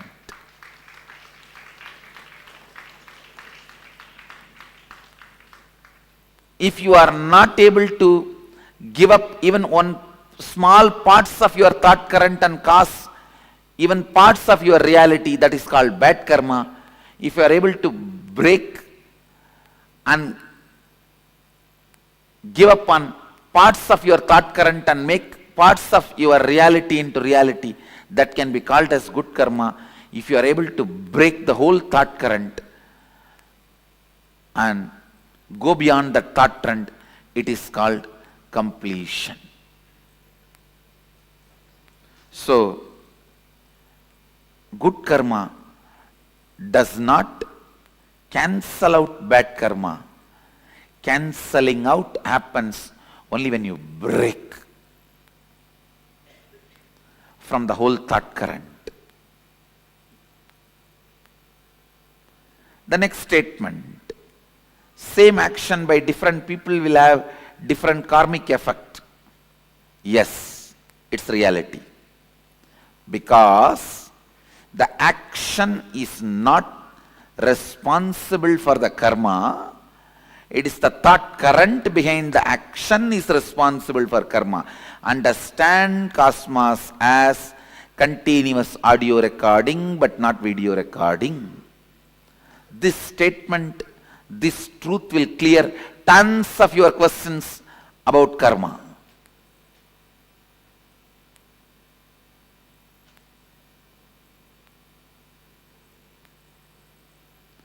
In video recording, visuals are always new. In audio recording, it is always a single flow. Please understand.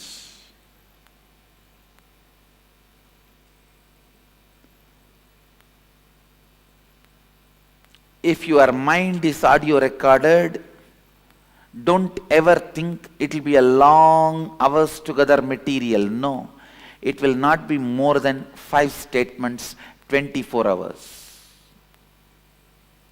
The same 5 statements is getting repeated in the old stupid gramophone record in different ways of getting stuck.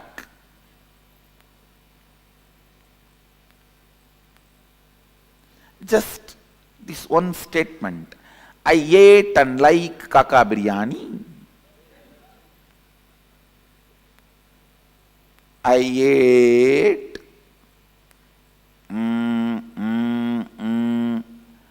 and like kaka biryani. Maybe next time, I ate and like kaka biryani. Maybe the third time, I ate and like kaka biryani. I ate and like kaka biryani. That's all is your inner audio recording. Please understand. If you think, if you are inside audio recording is done, you will have multiple things. You are wrong. You do not know you. The more restless you are, you think more thought currents you have. No. The more restless you are stuck in the same thought more number of times. Not more thought current. You are repeating the same more number of times. Not more number of thought currents. Listen. Listen to this understanding. You can be complete and be liberated today. Internalize this truth.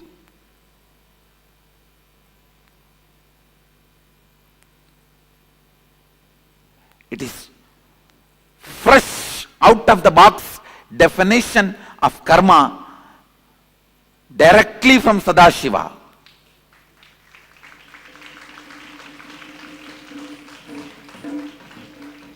Remember this one truth.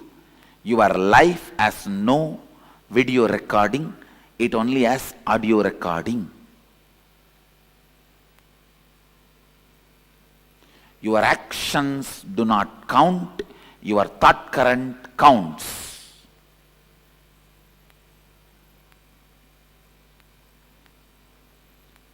Your fight with your mother, or your fight with your mother-in-law, or your fight with your brother-in-law, or your fight with your daughter-in-law, or your fight with your son-in-law, or your fight with your granddaughter does not count. You fight that counts.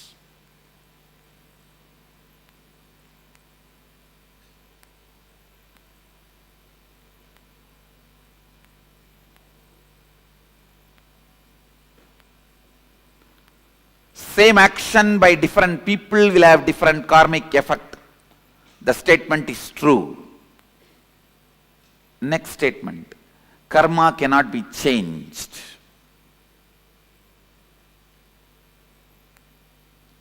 You may be thinking, I am going to say this statement is myth. I am saying truth. Karma cannot be changed. It can only be discarded. It cannot be changed. It can only be discarded. Understand the thought current of fight, thought pattern of fight. If you pick up, you can never see peace. It cannot be changed. You cannot alter the effect, side effect, the associate thought currents, the friend, neighbor of this thought current. They come with Anga, Avarana, Parsha Devatas. If Mahadeva comes, Nandi will come. Devi will come. Ganesha will come. Kartikeya will come. With Ganesha his rat will come. With Kartikeya his peacock will come. With Devi his her lion will come.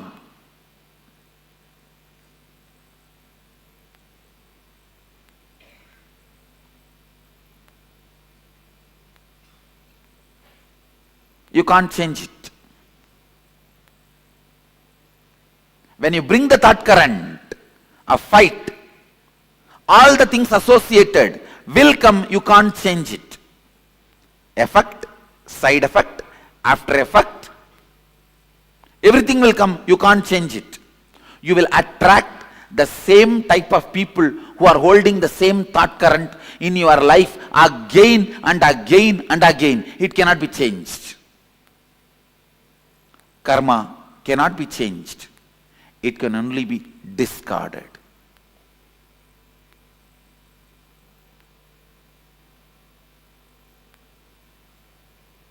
The good news I have for you is karma cannot be changed.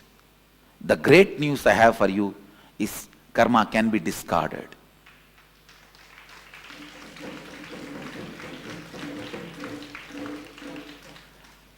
The moment you discard one thought current, suddenly you will see not only you are entering into the next level of your existence, you will be seeing the people who will exist in the next level surround you suddenly.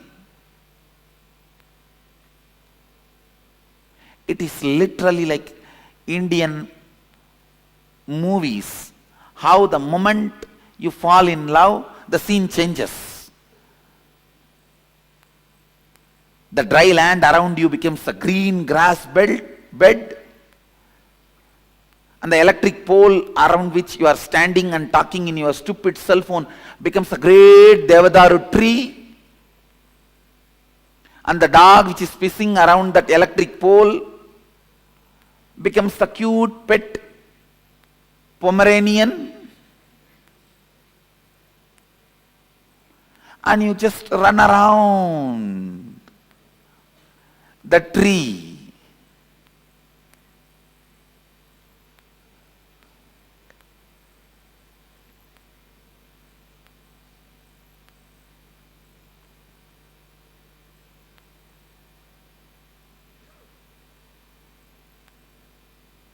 Sometimes you even feel the chillness around the pole.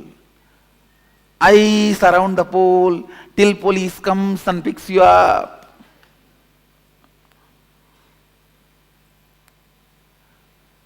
If you are just running around the electric pole, what else do you expect?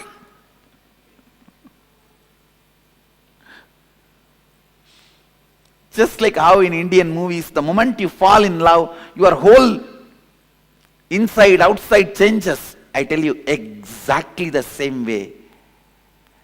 When you complete even with one thought current, the whole thing suddenly around you will change.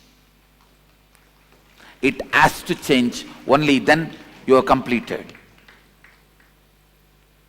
Your friends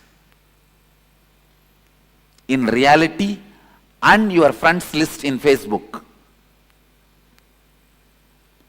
Your likes in reality and your likes in Facebook. You are right, wrong, good, bad, everything suddenly will change.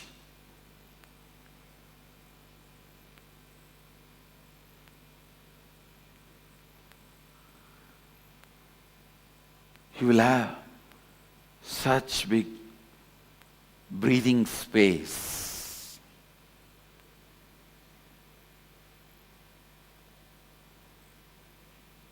You will have that breather.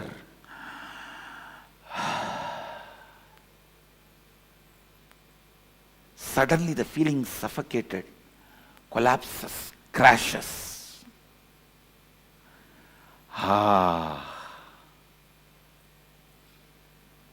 That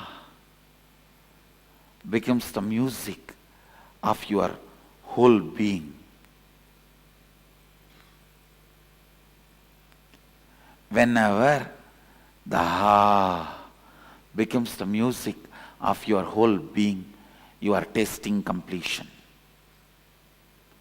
You are tasting completion.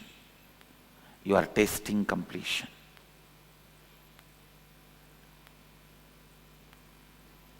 Next statement.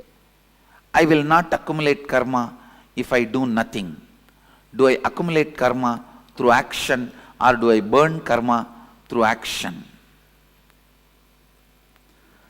This statement, I will not accumulate karma if I do nothing, is a myth. Listen, because there is no such thing as doing nothing. You can't. You don't know that space. When you achieve that space, you will not be making this statement, if I do nothing. You will make the statement, if I be nothing.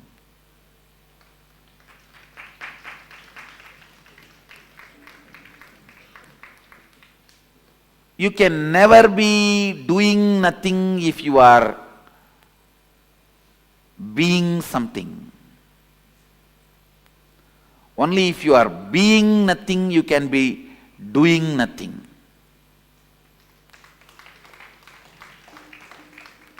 So there is no such thing as doing nothing.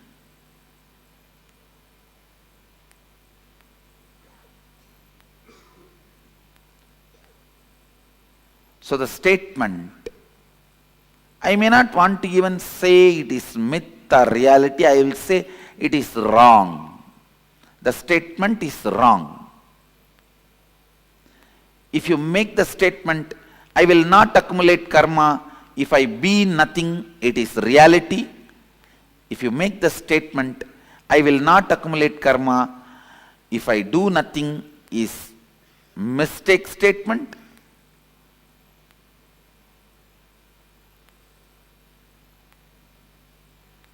If you make a statement, I will not accumulate karma if I am doing nothing, is a myth statement.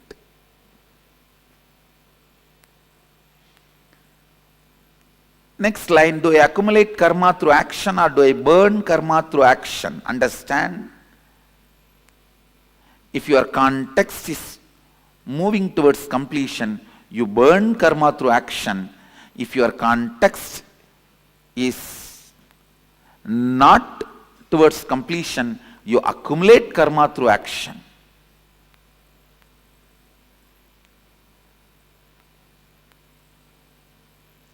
Whether you burn karma through action or accumulate karma through action is dependent on how you hold you, the context you set for you.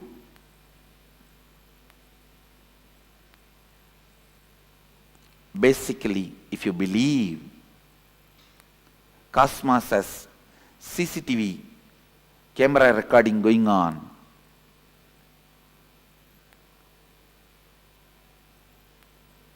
you will be accumulating karma by action, because that kind of a faith will lead to that kind of a thought current and action flow.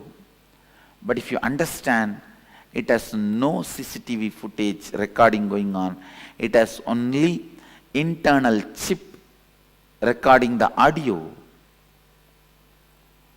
you will exhaust your karma through your action, because you know where you need to work is the thought current you are having, not the action trend you are doing. The struggle is not supposed to be done to wake up early morning 4:30. The struggle is supposed to be done to break the lazy thought current and boredom thought pattern.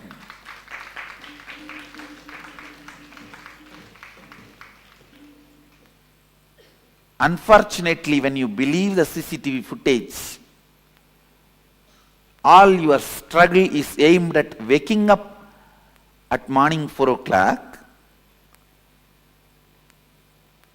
instead of breaking the thought current of boredom, thought current of tiredness, thought pattern of tiredness and boredom. Even for your whole life, if you wake up early morning 4:30, did not break your thought pattern, thought current of boredom and tiredness, you built a good habit, not liberation. Habit is a habit. All of you know, I may want to remind you once more. In habit, if you remove the T, if you remove the H, a bit will be there. If you remove A, bit will be there.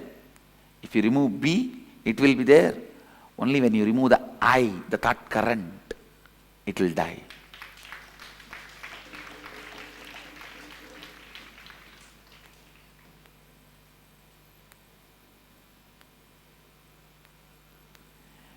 Even if you work whole day in Microsoft, did not complete with that thought current of feeling bored and tired, understand, you will just feel stuck and feel exploited, sucked and die by 45. After 45, if something is left in your body, that may be much worse than death.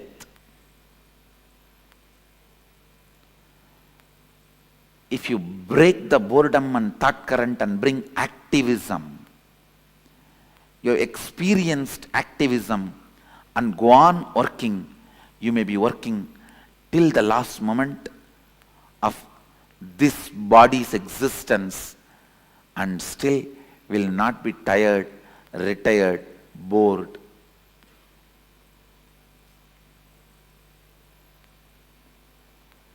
If you are bored, bore yourself and your thought current. If you are bored, bore the thought current of feeling bored.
is such an amazing session on karma. Like, wow. Every bit of what Swamiji revealed in this session is phenomenal, right? Can I request every one of you to please post what each of you understood from today's session? I request all the participants to please post.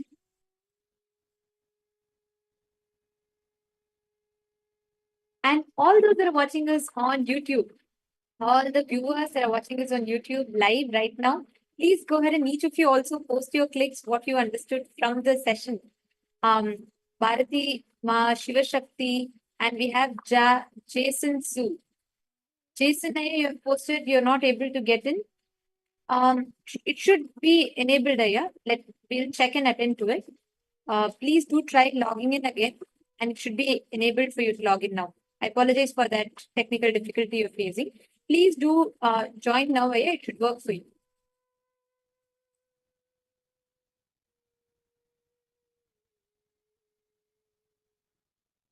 Yes, all the others, I request all of you to please go ahead and I request each of you to post what you all understood.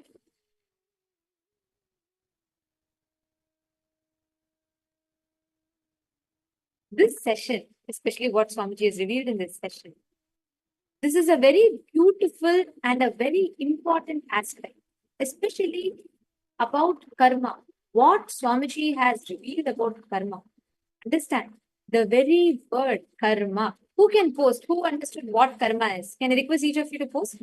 What is karma? Because what Swamiji has revealed is something very, very preliminary and a very important aspect to understand, after which every thought current that Swamiji will be revealing further today, you will be able to grasp it in an amazing manner. Margarita, can I request all of you to post? What is karma? What did you all understand as karma? Okay, Malita has posted, it was very powerful reminder. When Swamiji said that it is not so much about the action, but it is a thought current that is preventing the desired action that needs to be addressed. Beautiful. And one important aspect, like you're saying, Swamiji revealed, how Cosmos does not have video recording. It has only audio recording.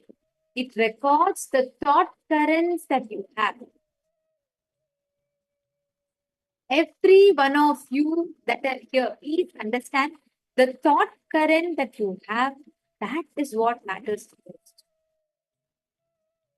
All the participants, Mahabalaya, Ma Shiva Shakti, J. Bharati, and Dinakaraya, I request all of you to join on Zoom, and every one of you that are watching us on YouTube live right now, please join us on Zoom so you can experience the more personalized, you can have the guidance for your exercises and all the activities that is going to be happening through the day.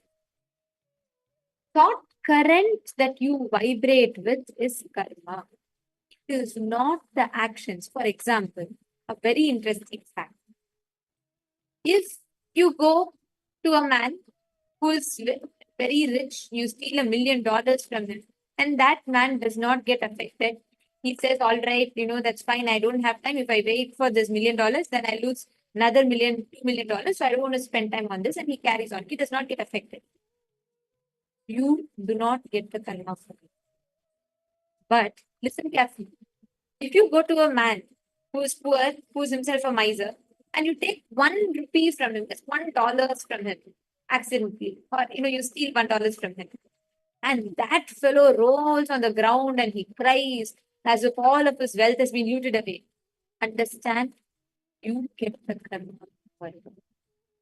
It is not the thought current. It's not the action. It is the thought current, the impact, the effect that the thought current has on the other person. That is what matters. Every one of you that are here, listen carefully. Today, what we are learning about is something phenomenal, because Swamiji is revealing to us very fundamentals about karma. What you understand is karma, the thought currents that you cherish. Every time the space that you are which thought current that you cherish, what you nurture inside you, that is going to result the implication or the actions that you cherish. So understand karma is not the action, it is the thought current. So the thought currents that you vibrate in really matters. You cannot think, okay, I'll just go do charity. I did something wrong. People think like this. People say, I did something wrong, so let me go do something right. This wrong, this right will cancel out this wrong. No, karma doesn't work that way. It is the thought current that you cherish. Even if you do a so-called good action, but the thought current is wrong, you do not get something called as karma for it. No. The thought current that you vibrate with, that is what matters. So, Malita Seg is asking, when Swamiji says we can discard karma, does this mean we can literally discard and dissolve the thought current instantly through completion and clutching? Absolutely, ma. Not just you discard the thought current. When you complete from the whole thought current, the repercussions or result that comes after it will suddenly change. I'll give you an example. Let's say you've been having a bitter relationship with someone, right? Like conflicts, and always it's conflicts. Now, let's say you decide to address the exact thought current in you that is causing that conflict. The moment you sit and address that, the moment you have that understanding, you address it, suddenly, the moment you discard the thought current, for example, I'll just give you a very, like a practical example. Let's say you and maybe your partner have a conflict. Just an example. It could be anyone, right? So if you have a conflict with that person and there is the thought current you operate with it will always be, let's say, for example, you feel always that the other person puts you down. So you feel constantly that insecurity makes you operate. Now, let's forget about what thought current the other person is operating. Let's come to that later. But for your world, in your world, the thought current you are operating from, which triggers that situation, is your insecurity. So let's say you look in, you understood that insecurity and you complete with it. Listen carefully. When you complete and discard that thought current, the person, not just that thought current becomes redundant, your previous actions from insecurity that would have triggered a certain response from someone will also automatically drop. Means that person will no more judge you from that same pattern that you operated from. This is the law of completion.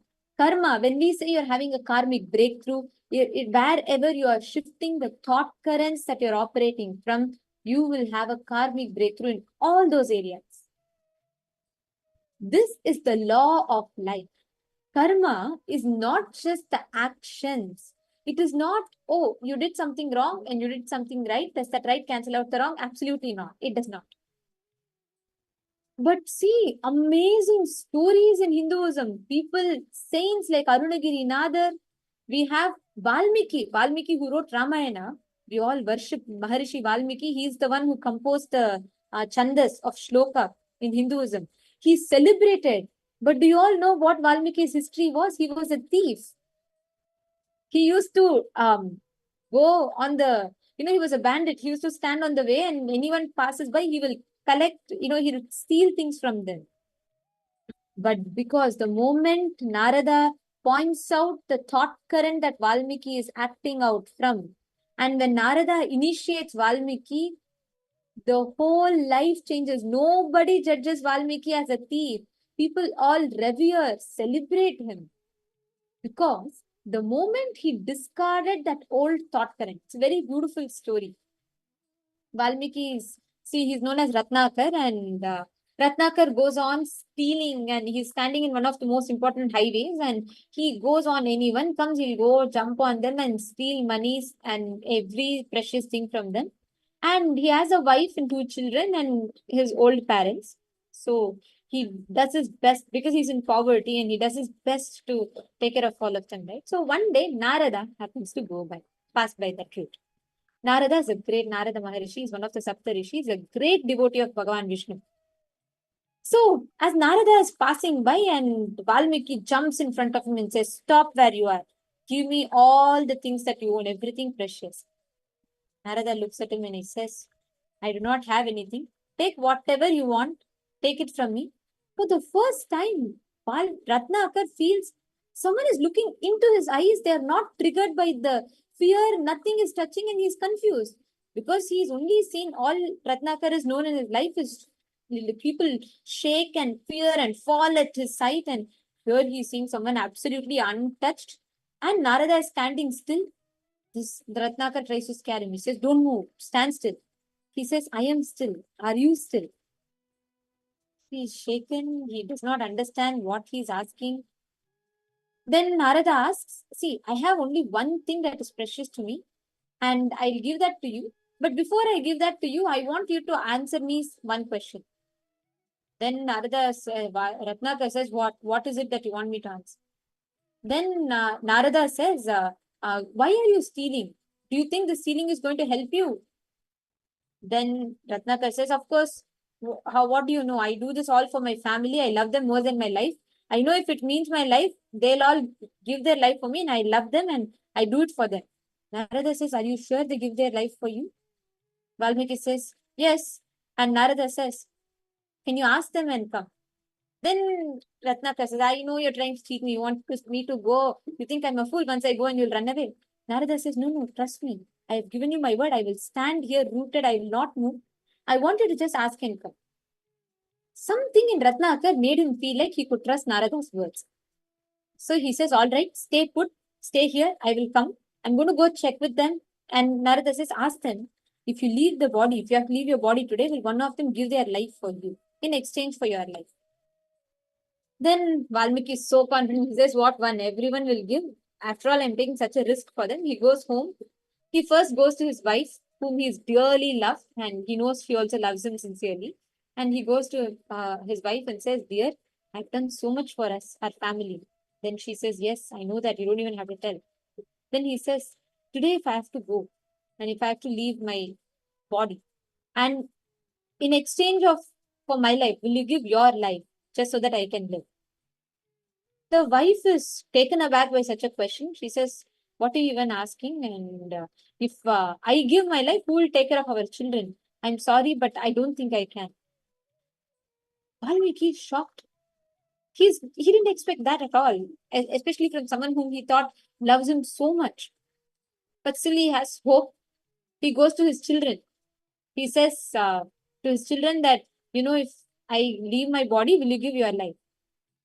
The children says, what? Of course, no, father. I know you've loved us. You've given so many things for us, but we have a long future to live. You're already old and, you may die anytime and you want us to forsake our future for you. I don't think so. And I don't mean it in any negative sense, but I genuinely do not think so. He's heartbroken. He's like, what? It's like, he's waking up to reality. Then he decides, all right. But at least his parents were anyways already old. He goes to them. He goes and asks, will you give your life?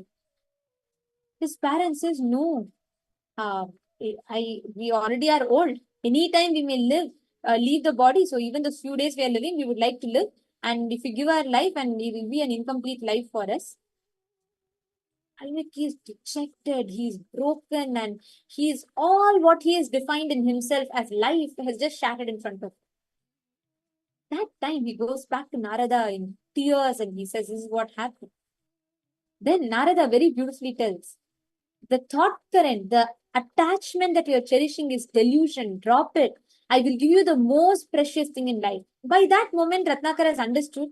He has decided to discard that thought current because he has understood the very fundamental on which he's established his life is a lie. It is an attachment. Nobody is going to come. Narada tells, when you leave your body, nothing will come to you other than you, your connection with the divine. That moment, Ratnakar decides, Narada, please give me that thing that is very precious, you said. Then Narada says, the most precious thing in life is Rama Nama. Just chant Rama Nama. Only that will come to you till the end of your life and even after that. And he tells Rama, and Ratnakar does not know how to chant. No word is coming. So Narada says, all right, no problem. I'll teach you a way to chant. Just keep saying Mara, Mara, Mara, Mara, Mara. When you keep saying Mara, Mara, Mara, it becomes Rama, Rama, Rama, Rama. So he says Mara, Mara, Mara, Mara, Mara, Mara, and then he starts chanting Rama. And that he just sits then and there rooted on that spot, and Valmiki starts chanting. A huge anthill is built over him, and that's why he's called as Valmiki. Valmiki means anthill. And then he comes out of that anthill, and a beautiful story. He writes Ramayana, he has a darshan. Not just he has darshan, Sita stays in his ashram. So it's a very beautiful story. Nobody judges him. See, understand, the moment Valmiki decided to discard his thought current as a thief, not just he changed inside, life around him changed. Nobody saw him anymore as a thief. People just forgot, discarded his past. Malita is asking, so it is like stays free from those bad thought currents by continuous completion, correct? And that does not have anything to do with any external dependency. Even say if we had fight with someone and someone hurts us, understand, in the law of life, you are not judged based on someone did something bad to you and you did so. Is that justified? No. What cosmos counts is, once again, it's not the action. Someone could have hurt you. We're not going to discuss about is it right or wrong. That's not the point for discussion. The point for discussion is that triggering powerlessness in you? Then it is wrong. It is wrong. What you are doing for yourself is wrong. You are creating a negative karma. Means you are engaging in a karma chakra that is going to trigger you more powerlessness. See, it's like someone comes and does something to you. You decide to revenge. You decide to go back and take out your revenge. He decides to revenge. It's an eternal loop. It's a karma chakra. That's what Swamiji says, the karma cycle, vicious cycle that you put yourself into. Instead, even when, let's say, someone harms you and you decide whether he harms or not, that will not instigate the violence inside me to get triggered. That moment you discard the karma chakra. You not even, Swamiji tells, right? It's not like you don't engage. You don't even accept their enemy request. When life gives you enemy request, you don't accept that enemy request. That is called discarding the karma chakra. You don't even engage with it. Then the karma does not touch you. It does not affect you. Are you understanding, Malita? So it is not about right, wrong, good, bad. The fundamental of what you are, who you are, how you are, that fundamental needs to be addressed. What are the thought currents that you cherish? Okay, Malita is asking, why is it people say past life and people come back for revenge, for example? This is not true, right? It is a myth. No, it is true. Understand? I'll explain to you. The moment before you leave the body, right? Let's say your whole life, you cherish the thought current. Pepsi, Coca-Cola, pizza, that is the best life. Netflix and chill, that is the whole thought current. When you leave the body, what thought current you have as the most cherished thought current? That comes up on the moment that you leave the body, and the next birth is decided based on that thought current that you cherish. So don't think, oh, whole life I'll do Netflix and chill. Suddenly when I'm about to leave my body, I'll remember Krishna, Rama, Govinda and get liberated. No, it will not happen like that. What you cherish as the most in your life, as the most important thought current in your life, at the moment of you leaving your body, that thought current comes up. If you cherish the thought current that, living a life of just fully lazing around and sleeping, that is the best lifestyle, in the next birth, you will take birth in a body that fits that lifestyle. You consciously choose the body that you're going to assume. If you think eating is the best lifestyle, you choose the body of pig. Like that, there's a very clear definition in Hinduism based on what thought current you choose, what type of body you choose in the next birth. Now listen carefully.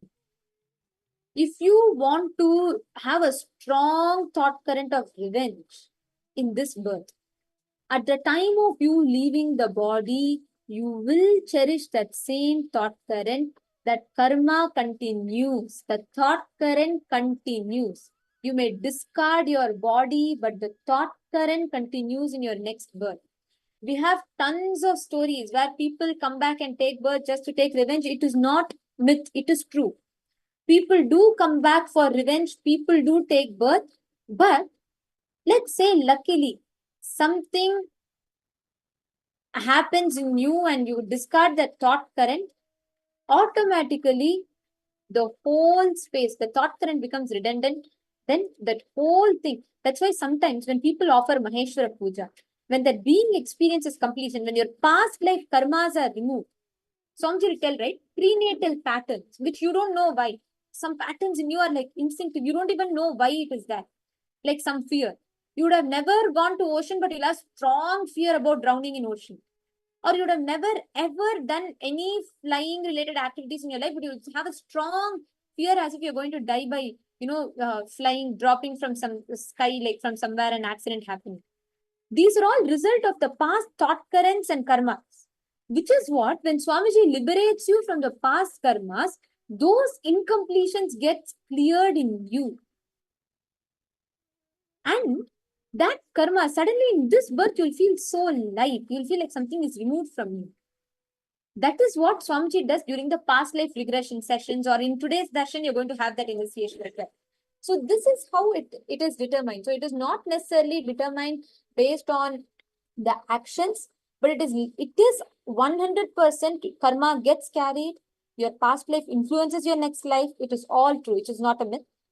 And it is all absolutely based on the thought currents you have in your previous life. So you're asking, your mom has extreme fear of snakes since she was little. She had never seen a real snake ever in her life. No snakes in the entire place. Yes, it could be an incompletion from her past life. That incompletion, that thought current gets carried over. Like people may change. For example, if the person in the previous life had a strong sense that betrayal, like they have been betrayed so badly, and that is there, that insecurity, that feeling of being betrayed is there. In the next birth, they will continue to carry the same thought current. They will not even know why they feel that, but they'll constantly operate from that. They are called the prenatal patterns. The set of things, which is the Sanchita karma, right? And Agamya karma is what you keep accumulating in this birth. You are born, after you are born, you see and you develop a certain thought currents, like for example, the need for constant, like let's say anger, or let's say you develop a thought current of grabbing and building more and more money. They all could be from this life. That's called Agamya, accumulation of karma. But the karma from the past life, which you don't know why it is there, but it is there in you, they all exist and influence your present life also. Now, these prenatal thought currents or karma in you, you can complete and overcome by few processes Swamiji has given. One is past life regression session. Swamiji takes us back to our very core animal body that would have taken and all the things, and he makes you complete with all those karmas, the thought currents. The primal patterns that we carry, hunger, anger, lust, all these thought currents human beings carry comes from the previous animal bodies. If you see animals, they don't have any, they're hungry, they'll kill and eat you, but when they're full, if there is a deer going by, the tiger also will not attack it when it is full. So these primal patterns are carried in us from animal bodies itself. So from those primal patterns to patterns, other branch thought currents, everything Swamiji addresses through the past life regression process. Second way, by completion, really constantly unclutching, building a matured inner space. See, when you start maturing in your powerful cognitions, certain patterns will become redundant in you. You don't even need to go back to the root incident, identify, no. When you start naturally having the right powerful cognitions about it, like for example, if someone has had a strong thought current of revenge in their past life, they've taken birth again, they still continue to cherish revenge pattern. They don't know why, but they have it. But in this life, they meet Swamiji. They understand how that pattern, that incompletion is sitting in their inner space. They decide to discard. They decide to go for a ahimsa-based lifestyle. They take sannyas or they become Kailasa or anything, for example. Or even they just decide to unclutch from that thought current and they discard the thought current. That whole prenatal pattern leaves them. That karma leaves them. That's what Swamiji tells us, karmic breakthrough. When you apply Swamiji's powerful cognitions, you receive initiations from Swamiji, or you have the powerful cognitions, or you do the things like samskara dahana, kriya, all of these liberates you from your prenatal karmas, prenatal patterns. So that is why karma is a thought current. It is not based on the action, it is based on the thought current. So you making a thought current redundant makes that karma redundant for you. Yes, any other participants? I'm seeing few more questions. All those who are watching us on YouTube also, please post the questions. If any of you have any doubts or you would like to ask something based on what Swamiji revealed, please feel free to go ahead and post it. Because I know karma is a very, very interesting subject. There's a lot to learn about it when it comes to karma. Okay, I see someone TN47. Please could you put your original name? You have posted you really want to come to Kailasa. Yes, you can come to Kailasa. Listen carefully. If you could please put your original name, Maya. TN47. Please put your original name and we will reach out to you on the chat. You can come to Kailasa, but there are certain procedures and processes. So if the citizenship agency has reached out to you and they've let you know of certain process, you are required to fulfill it. But you can still start being part of any of the Kailasas around you and you can start living there and start preparing yourself to travel to Kailasa. We can reach out to you for the further details.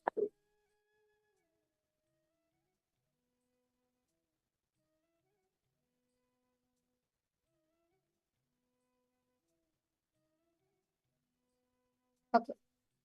Anyone else? Any other questions? See, the more and more you learn this, the more and more we understand, we start going deeper and deeper into this, you will start actually having amazing breakthroughs. You will start actually having nice shift, powerful cognitions in your inner space.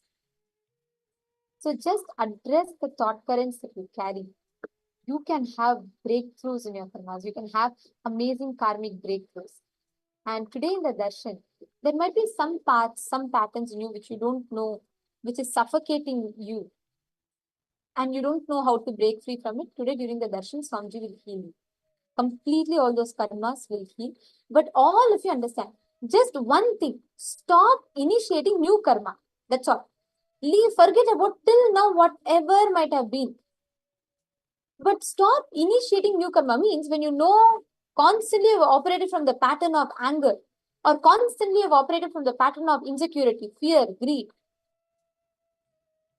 you will start actually having that breakthrough. When you start seeing, you will start having that amazing shift and breakthrough. Now, Alice Wong is saying it's such an interesting view of karma from traditional and religious view. Understand, Alice, it's not just traditional and religious view. It is the most scientific and realistic view of karma.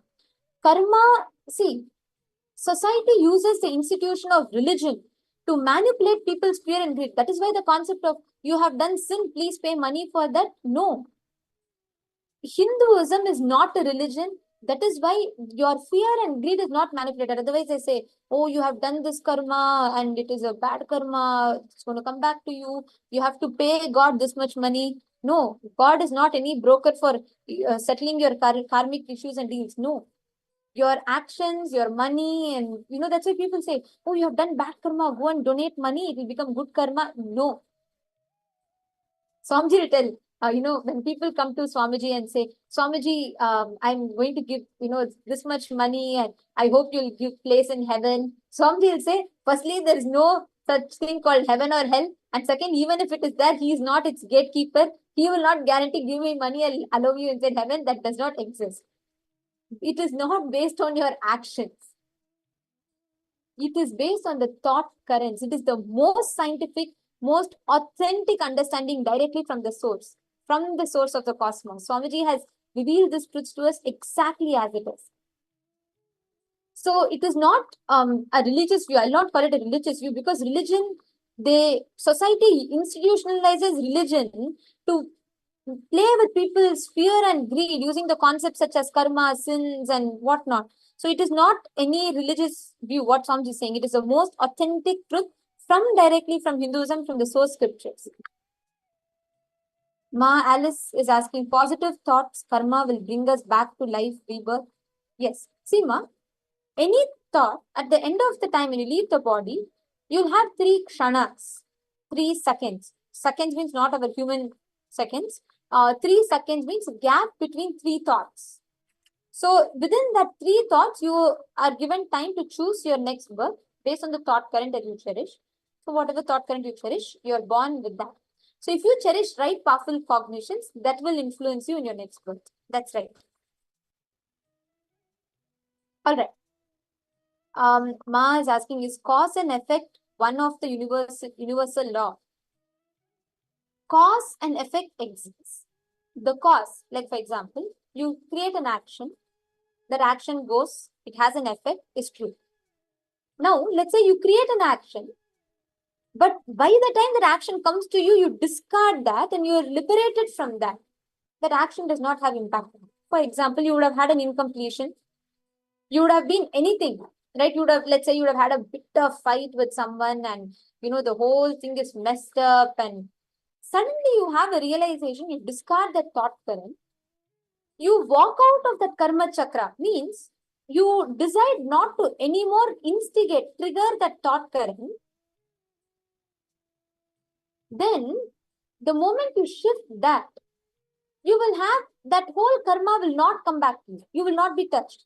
It will become redundant for you.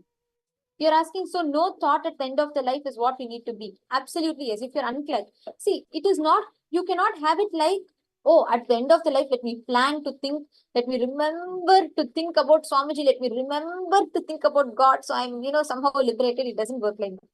What you cherish as a core thought current in your life, that is what will come back to you when you leave the body. So now if you start building unclutching, when you leave the body, you will actually be unclutched and that will decide your next birth. Catching it? Okay. I'm going to request all of you. I see there's still so many questions. Please feel free to ask, post your questions. In the meanwhile, I'm going to request all of you to also start the exercise. Any of you have questions, please feel free to post it.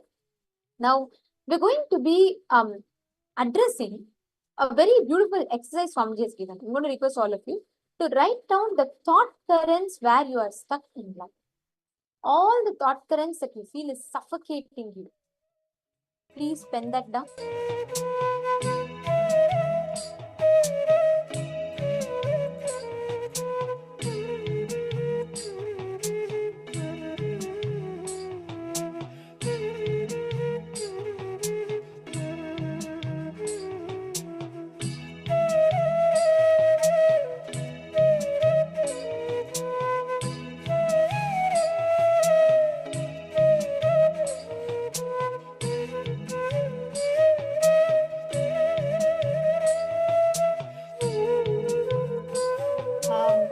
I see a participant called Gautam G on YouTube.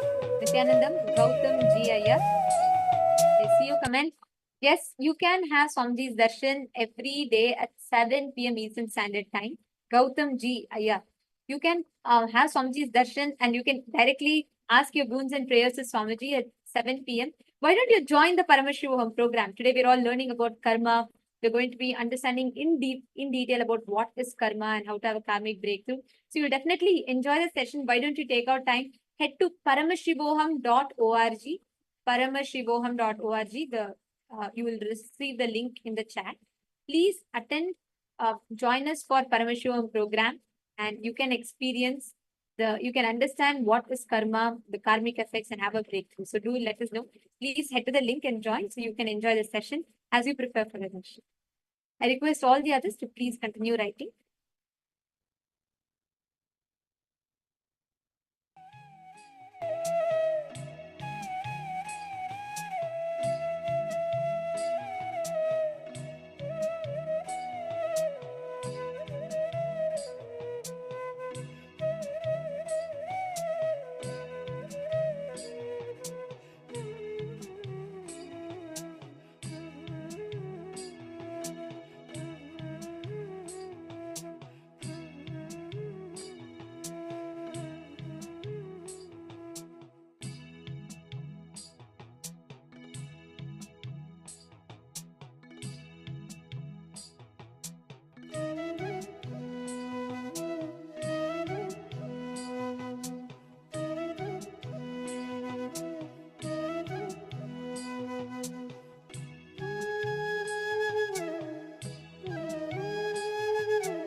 hope all of you have finished writing.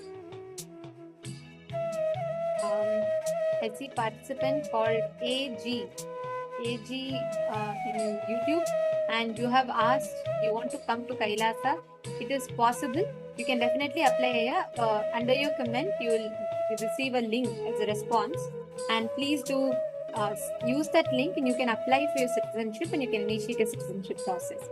So yes, you can definitely come to Kailasa. The doors of Kailasa is open for everyone. So yes, and hope all of you finished writing this down.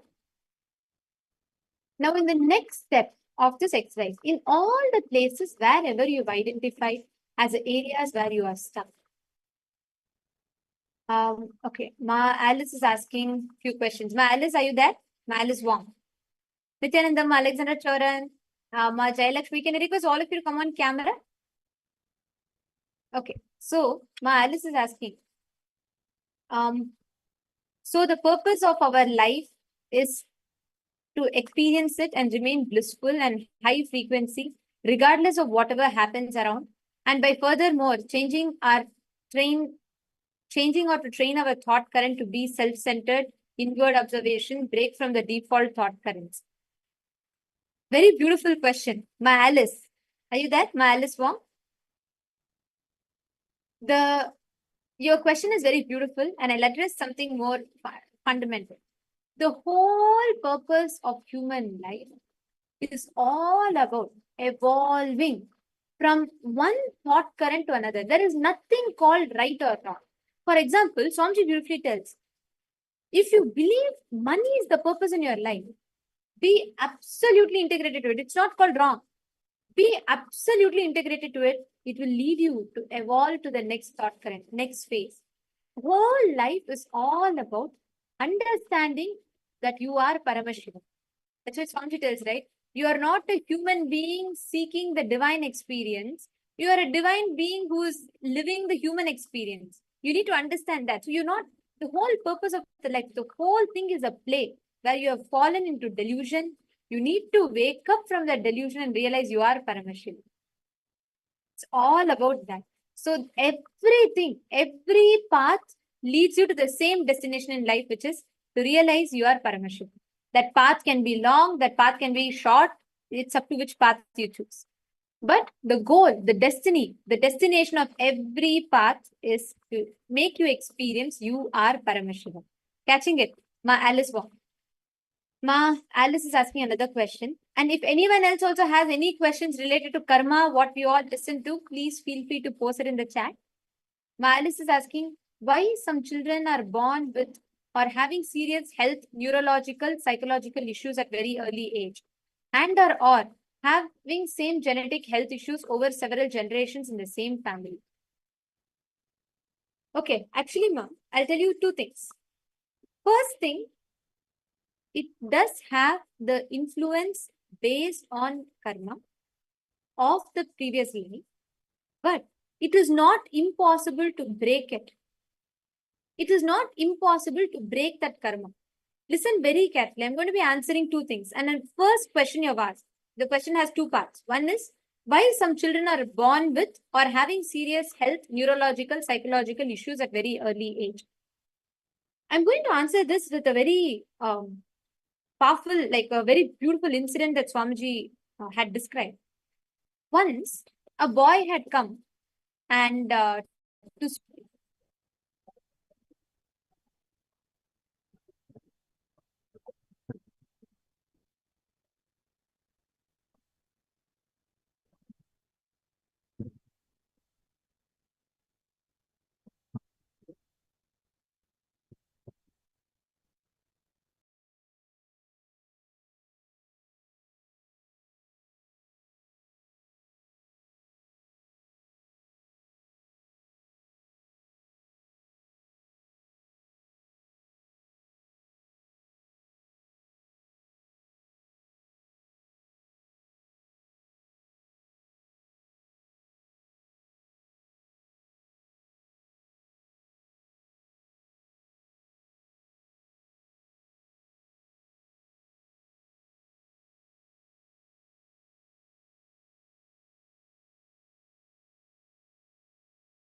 Nithyanandam, I request all the participants to confirm if you're able to hear me.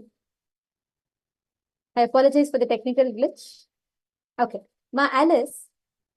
Yes, no problem. You all didn't miss anything. I'll be telling the answer now. Ma Alice Wong, listen carefully. This is an answer to the question you asked. It's a very important question. So I'd like to tell a very beautiful incident that Swamiji had himself described. Ma. This happened when Swamiji was in a trip to the US.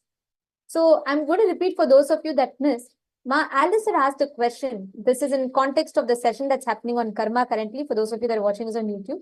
So Ma Alice has asked, if why do some children are born with or having serious health or neurological, psychological issues at a very early age? I'm going to answer for that part and then I'll come to the next part of the question. First thing, when there was an in 2000, early 2000s time, when Swamiji was in US one day, a 4 or 5-year-old child was brought to Swamiji for healing. So the child, it is a small boy, young boy, 4 or 5 years old maximum. And he had autism. So the parents had gotten the child for healing. So they said, Swamiji, he can't talk. He's suffering. Please, can you heal the child somehow? The family was, he was born and brought up in a Telugu family. Telugu family is one of another languages in India, but they are completely settled in USA. So this child was brought up in the US by a Telugu speaking family.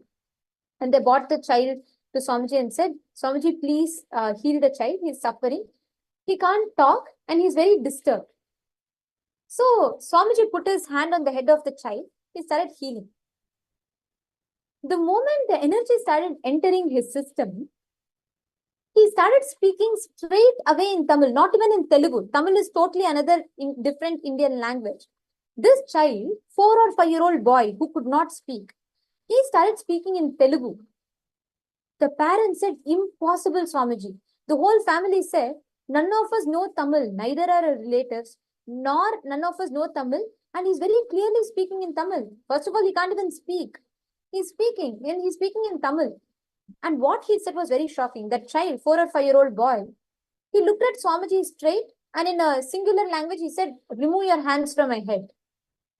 Everyone was shocked, right? This young boy is talking like this, and Swamiji said, even Swamiji was shocked.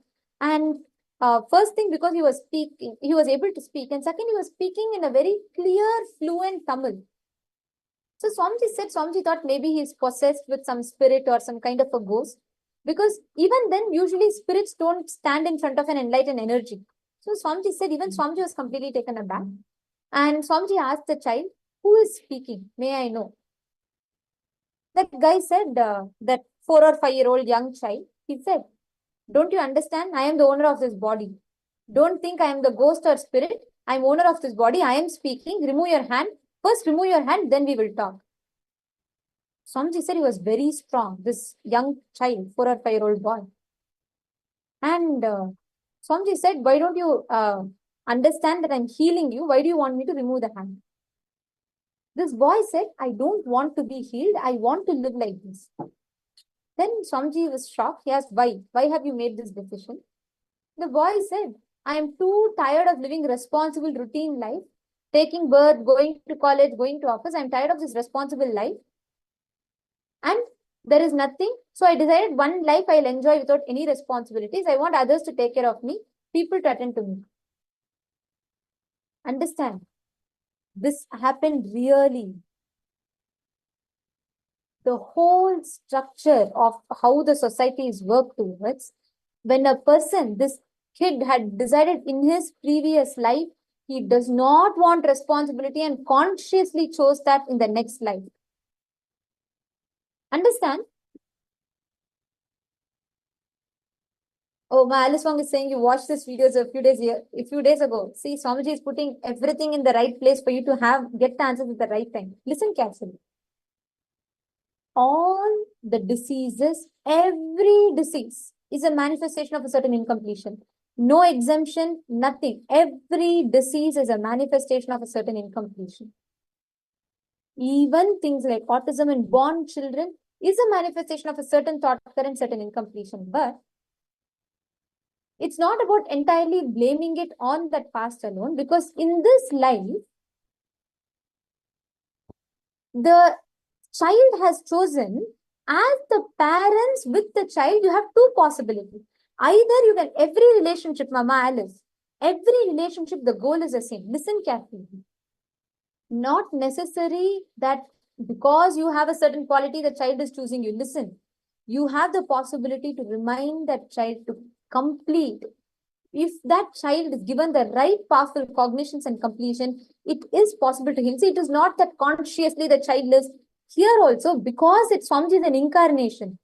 Beings, see, we see as a child, and we have a certain layer of delusion. The other being has a certain layer of delusion, and we human beings interact only with that. When Swamiji sees us, he does not just see us. He sees your previous 7 lives. He sees your next 7 lives. He sees all information, data available about you in the cosmos. He knows every detail. That is why Swamiji can interact directly with the being. So listen, any child, there was one child from Australia. I'll send the testimonial to you. Do watch it. There's one child from Australia, parents who got their daughter, who never used to speak, he was having autism. She was extremely sensitive to sounds, crowd. She can't handle it. And they got her for one of the most biggest programs that's conducted with large amount of people, which was happening in Varanasi. Swamiji was conducting inner awakening. Swamiji told that dad, the father, just allow the kid to be in my breathing space. Don't do anything with her. Allow her to be in my breathing space. Just let them be in my breathing space. They'll be healed. Okay. And the child was in Swamiji's breathing space for 21 days. She started manifesting third eye. Not just that, there's a very beautiful sharing of the father where he said, for the first time in 5 years of the life since that child has been born, he heard the child call her father as father. For the first time she spoke. Just with one blessing from Swamiji. There are certain patterns that are so deep, even the child will not know. It's a conscious decision. Certain thought current that is cherished in the previous life, that whole thing is replicated in the next life. The thing is, sometimes even the children are not aware, because once they take birth, when you are born, during the birth, it is not only painful for the mother, the birthing process where the child comes out of the womb is very painful for the child also. It's like Swamiji described, it is like every bone of that child, every muscle and nerve of the child is it feels like it's being twisted and broken. It will be that kind of a pain. So the child goes into intense pain and falls into coma. So when the child comes out, the child is in coma. That's why the children need to be woken up as soon as they're birth. So in that intense coma, the being forgets the purpose of why it has come. For example, your child has come, right? When it is in your womb, the child, till the time it's in the womb, it will remember the purpose, everything. But when that body is passing out, and it's the being taken out of mother's body, and that intense pain, life is entering, air is touching, too many experiences are happening at the same time. The child falls into coma. In that coma, the child forgets the purpose of why it came down. This happens to every human being without fail, unless they're an incarnation like Swamiji. So, when the being comes, it forgets why it has come, forgets the decision it has taken. The best thing that you can do is give the right powerful cognitions. These are prenatal patterns. Before birth, some patterns exist that manifest as certain diseases. As a parent, the best thing you can do is you can help that child heal. You can help that being heal. Just giving the right powerful cognitions, allowing them to be in Swamiji's breathing space. Because many times even you do not know some past birth patterns sit inside you. You're not aware and you can't be responsible for it because you don't know. That is why when you're in the presence of Swamiji, just Swamiji's presence heals the child completely. And the karma patterns, karma is thought current, right? End of the day, it's a thought current that the person cherished. Like, for example, when someone is leaving the body, if they think eating is the best life, they'll take birth in a body, they'll either be like a pig body or something, which will only eat and live. So our thought currents determine the next birth that we carry. And now you may not even know what thought current for the child. The best thing is when they are in the presence of the avatar, in the presence of a guru, automatically all those prenatal patterns leave them. Swamiji liberates them from all of that. You're asking mother's emotion states during pregnancy affect the child too? Yes. The mother's biomemory, when a child is born, the father's muscle memory and mother's biomemory means how the child is feeling about himself is influenced by the biomemory of the mother in this birth. So your son, the completion that you have will be reflected in your child. But listen, I'll tell you one thing, Ma Alice, you are in the right place at the right time, seeking the right thing. All what I told you now is a science. It's a science. Okay, just know it for information. But know clearly you are with Swamiji, seeking the right thing. Swamiji will take care. All the just by connecting to Swamiji, janmas of karmas get burned. Power of Guru is such. Just by remembrance, janmas of karmas get burnt away. So understand, don't worry. All I explained to you is a science, it's truth, absolute truth that Swamiji has revealed. But be informed, you don't need to worry. Don't worry about your child's past life. Don't worry. It is okay. Whatever has happened. But now you can change it by giving your child the right kind of cognitions. You have made the right decision by being here, attending the program, learning these powerful cognitions. You can heal your child completely just by cherishing the right kind of thought currents, do completion, like how the mother's emotional state during pregnancy affects the child. Even after birth, till the child leaves the body, the physical, because the umbilical cord, Swamiji tells, even after the umbilical cord is cut, still there's a certain, the connection, biomemory connection is there between the child and the mother. So when the mother has a deep completion that affects the child, when the child has a breakthrough or a completion, vice versa, it affects the mother. So it has both positive influence and negative influence. So you can use this to create the right kind of an influence by you completing and actually giving that same experience to your child. Understanding? So don't worry. Swamiji will take care. Today during the darshan, make your child attend the darshan and completely Swamiji will heal. And you are in the right place. So just be assured of that. Don't worry. See, it's all science to know. But when you know Swamiji is there, he will take care of it. Okay? So you attend the program sincerely. You do a deep completion and work on having karmic breakthrough.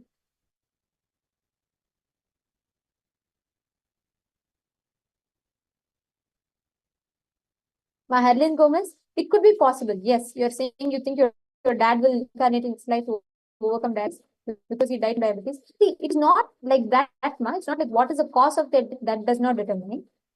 If, for example, if your dad was a very pure, like spiritual seeker, he will have a next birth that will lead him to the connection to come back to seeking. Where they left from this life, they will continue from the same thought current in the next life. Don't, you're understanding my Harleen Gomez. Is it, you're cognizing it, no? So if whatever your dad had as a thought current, it's not the action, it's not diabetes, is a disease that he come to overcome. The thought current, if he wants to break it, if that's a decision he made, he'll reincarnate based on that. Malice, don't force. Okay, just give your child time. How old is he? And what is the exact, Ishuma, you said you wanted to request healing. You can also post the details. And don't worry, Swami will take care of all that you have posted. Everything is a result of certain thought currents. But the best news is you have the power to change it. You are not bound to live by destiny. You are not bound to live. There is no such thing as fate. It will only happen. You have to change it. So don't worry. Your Swami will take care of it. Okay. And don't force the daughter. Let her come if she wants to, is comfortable herself. Any other questions? Okay, I'm going to request all of you to now enter into the next step of this exercise. Please take a few minutes now, and in all the thought currents you have identified, decide to discard these thought currents and do the completion. Consciously decide to discard the thought currents. Drop all the thought currents you are cherishing and do a deep completion.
All the participants, please understand. Today, what all of us have been learning about, what we are all listening and understanding. And I see so many people have asked questions and a lot of you are interacting, which is very beautiful. Thank you all for your participation. Chandrasekharaya from YouTube and AG and Mapurna. I request all of you to please join the Zoom and come on the Zoom so you can receive one-on-one support for the question and answers, for all the exercises for you to do it, ma. So please do join the Zoom. And to all the participants that are here, now we've understood about what is karma. We have understood about the tapoloka, the different thought currents and frequencies that we live in. Now we are going to be entering into the next step. So many of you have asked questions like, okay, this all is karma is understood, but how do I break it? Like, okay, the prenatal patterns that come into me, my past life karmas, how should I have a breakthrough from them? This is a question that so many of you have asked, different questions, but the same context. Now, this session is very important because in this session, you're going to be learning about how to have the karmic breakthrough. What does it mean when we say karmic breakthrough? How do you have the karmic breakthrough? How do you achieve that karmic breakthrough in life? So far, we've understood. Swamiji revealed in elaborate detail about what is karma, and we understood how karma is a thought current that we cherish. And we've also understood various details. See, especially every single thing that we've been learning from morning till now, having just this understanding about karma, it is not action. Cosmos is not having a live CCTV video recording happening here, but it is having live audio recording happening, which is what is a recording of all the thought currents that we are having inside of us. Karma is those thought currents that you are suffocating yourself. Now, we have understood about that. How many of us want to really have the breakthrough from these karmas? How to have a karmic breakthrough? What are the various techniques? In this session now, we are precisely going to be learning about this. I request all the participants that are here with us, take a few minutes and please post here in the chat.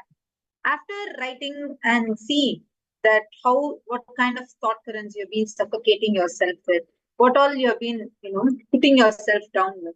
How many of you have come to a decision saying, enough is enough. It is time that I have a breakthrough, a karmic breakthrough happening. How many of you are very clear about this? Please can I request all of you to please post here in the chat. Great. Then listen to this session intensely and take notes of what are the main clicks that you're having this session. Let's listen to the revelation now from Swamiji.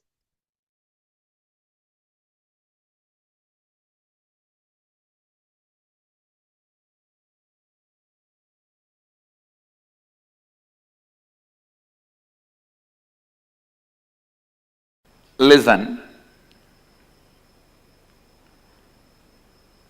Recognizing the karma pattern in which you are stuck, thought current in which you are stuck, and deciding to liberate yourself from that thought current is vidya.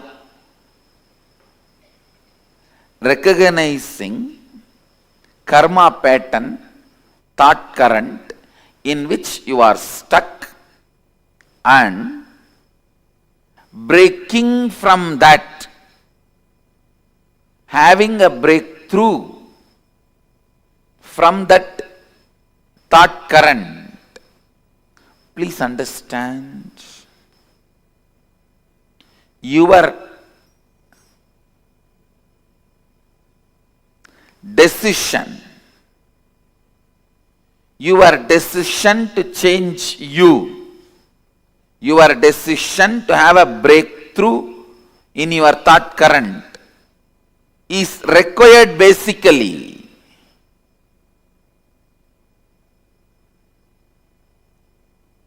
to have any breakthrough and have liberated thinking.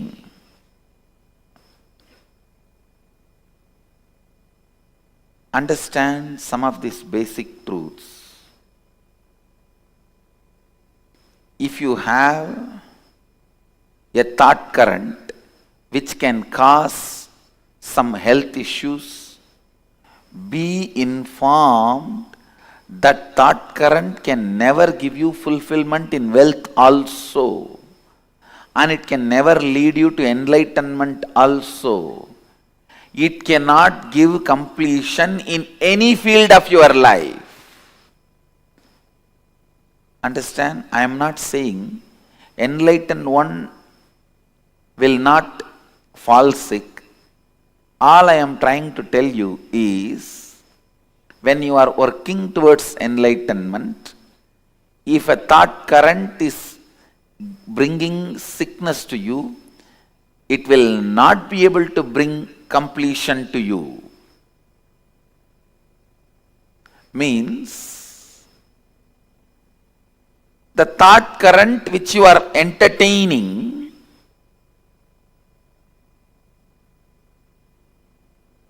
will bring difficulties not just in one field, in every field.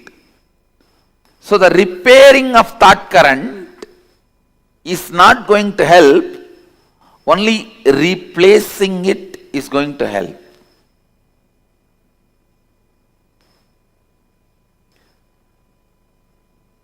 When you have a problem, do not suspect just your actions. Suspect the very you. Please understand. Do not suspect just your action. Suspect the very you. Means your very thought current, your idea about you. Suspect that very you, because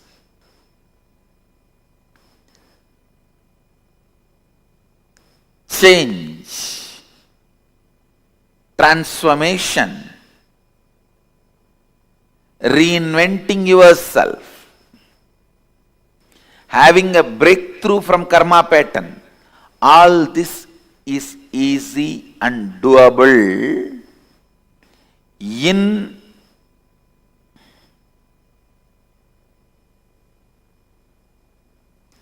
simple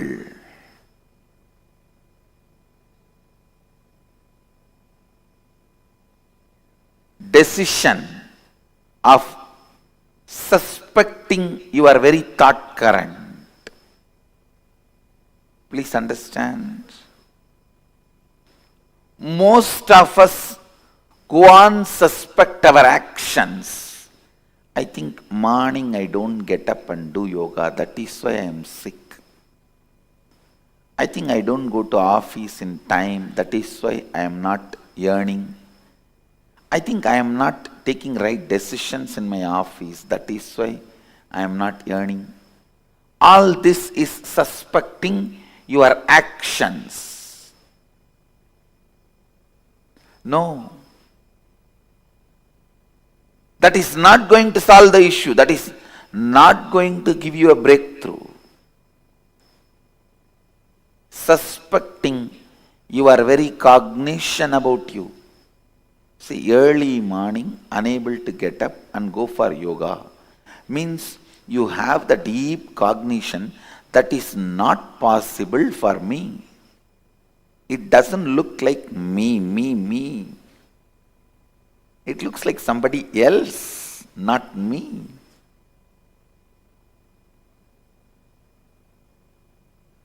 The man who can doubt his thought current will go beyond self-doubt. Actually, the ultimate yourself can never be doubted. It is self-effulgent.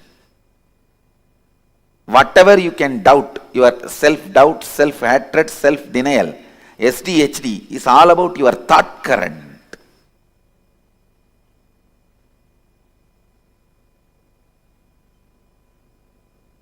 You should doubt your thought current, which is creating SDHDs in you, and complete that SDHD. Self-doubt, hatred and denial. Please listen. Do not confuse the words. I am giving you the exact essence. The thought current which you are having about you, the cognition you carry about you, that is what you celebrate as you, even though that is not you. What you celebrate as you need to be doubted. And the completion need to happen for the doubt by dropping that very self which you cognize as you.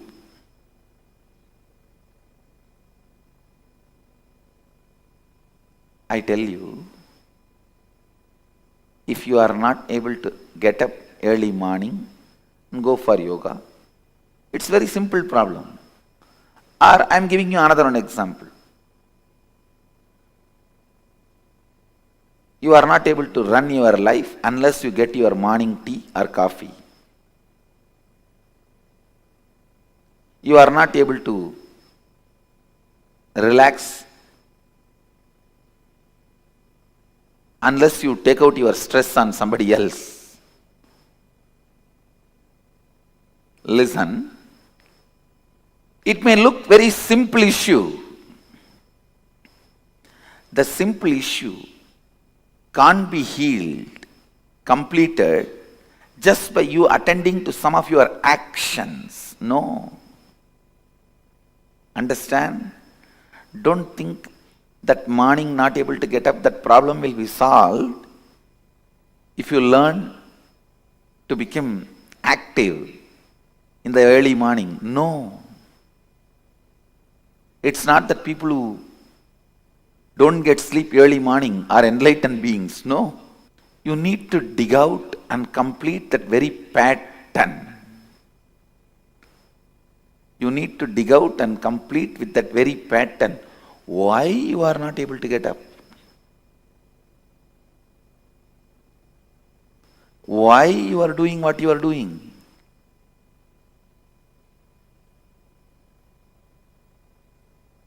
Partially attending or looking into your problems will never solve the issue.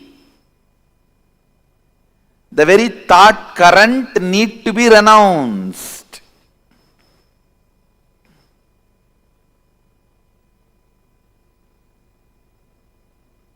If you are having headache,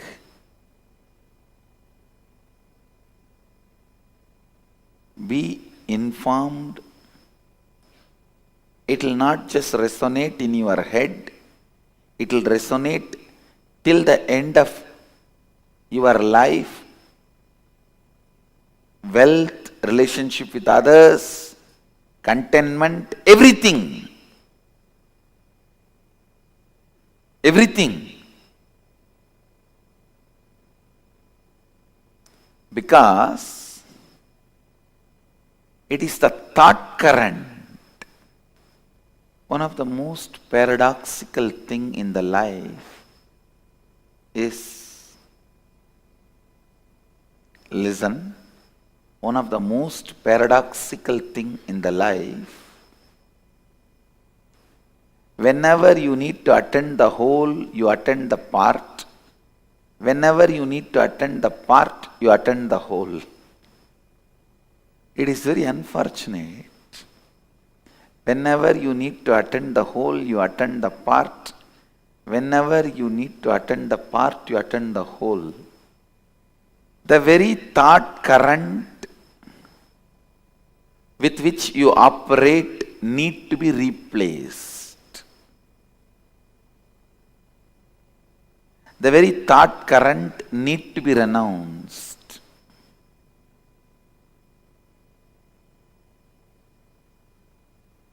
If you are entertaining the thought current, you don't have enough energy to wake up in the morning.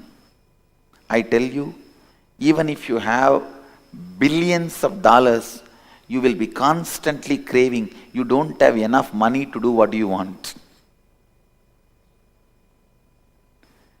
Because you do not know the power of the money which you already accumulated and having it. You will consider them as zeros and still continue to feel poor.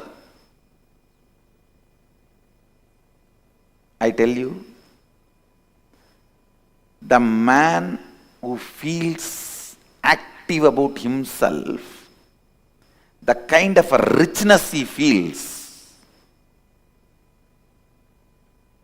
and the man who feels stagnant about himself, the kind of a poverty he feels, I tell you, feeling stuck in your inside is the real poverty. Feeling stuck in your karma pattern. When I say feeling stuck, I define, please listen, I'll define feeling stuck. Today, you somehow wake up, do little yoga, and even go up to the level of Kirtan, Guru Puja, the 9 o'clock flat. Then for 1 week, nothing moves. Again, after a week, you attend Karma webinar and you decide to break from that pattern. Again,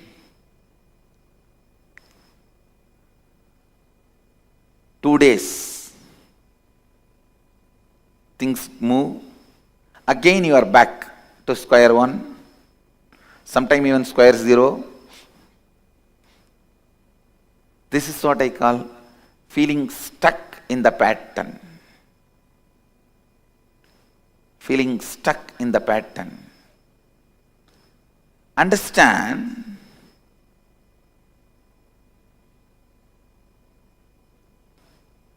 unless you give a breakthrough, you give a break for yourself, unless you decide to break from this karma pattern,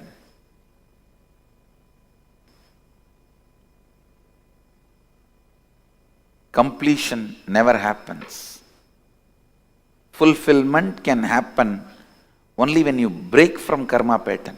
I tell you, I have seen millions of beings, not just human beings, Gandharva, Kinnara, Kimburuda, Yaksha, Rakshasa, Bhuta, Preta, Pichacha. I have seen all types of beings. With that clarity I am talking to you. I tell you, every problem you face is your decision taken in the past. Every obstacle you face in your life is your decision you took in the past, knowingly or unknowingly.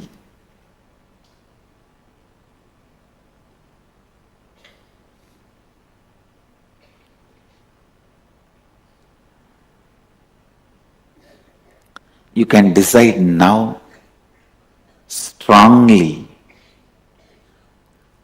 for life. You will see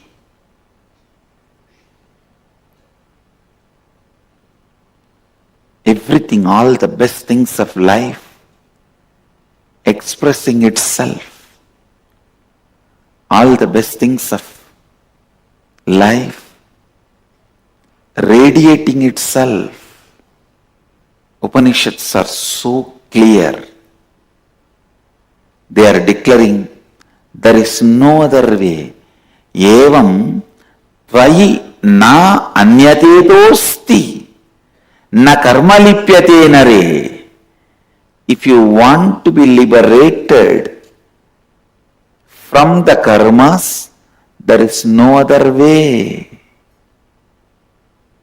There is no other way to be liberated from the karmas.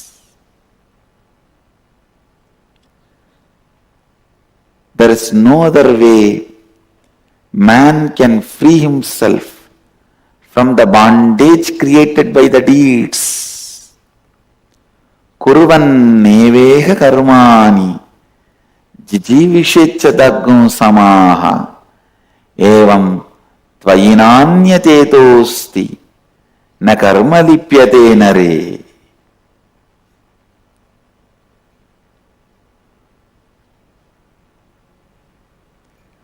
There is no other way by which a man can free himself from the bondage created by the deeds. Understand, if your decisions and actions have created certain bondage, only by deciding for life and acting, you will be free from those bondages.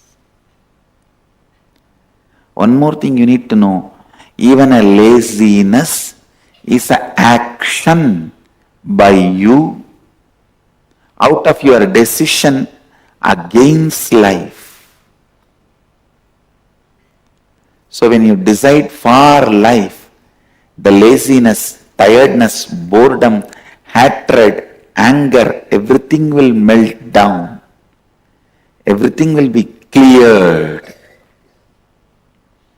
So decide, listen, decide for life. Decide for life.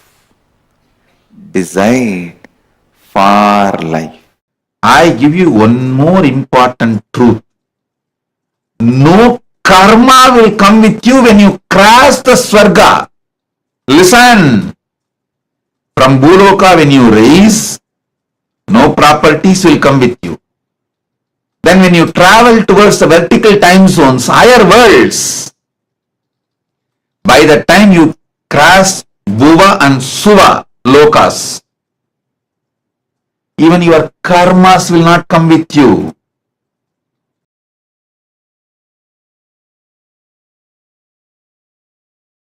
Now I am coming to the principles. Universe is consciousness. You are conscious. I am conscious. We all exist. Very decisively, consciously, not accidentally. So whatever we contribute, good or bad, does not die. So now,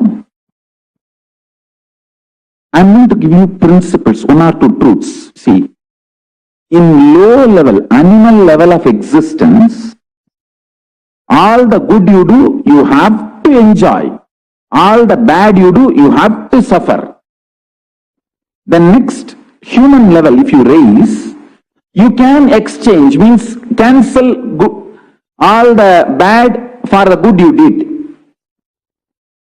If you raise to the God level, divine level, the good and bad does not bring direct result to you because you are not doing it for yourself, but it brings the collective effect. Listen, I'll tell you now. I'll give you the example. In animal level, if you give food for 5 people, you will get that punya. You have to enjoy that punya. You cannot avoid it. If you hurt 5 people, You have to go through that pain. You cannot avoid it. Neither good nor bad can be avoided. You have to go through both. For the good you did, you have to spend time in Swarga. For the bad you did, you have to spend time in Naraka. Mandatory. In human level, if you raise little bit, I'll tell you how to raise.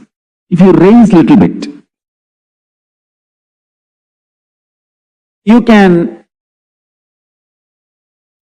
cancel with each other. For example, oh, this person did this much of bad. 5 people have been hurt by him. Okay, let him do good for 5 people. With that, it is neutralized. For example, if he has deprived food for 5 people, okay, give food, do Anantasana for 5 people. It's neutralized. Prayaschitta is enough. You are free from the punishment. You don't have to suffer the karma just by prayaschitta. It's a human level. Next, divine level. Neither he gets the punya of good, nor he gets the sin of the bad, because he himself is not doing it for his personal gain. In the divine level, he does what is good for the world, what is good for the larger society. He makes only that kind of decision. So the result also goes to society. He himself does not suffer.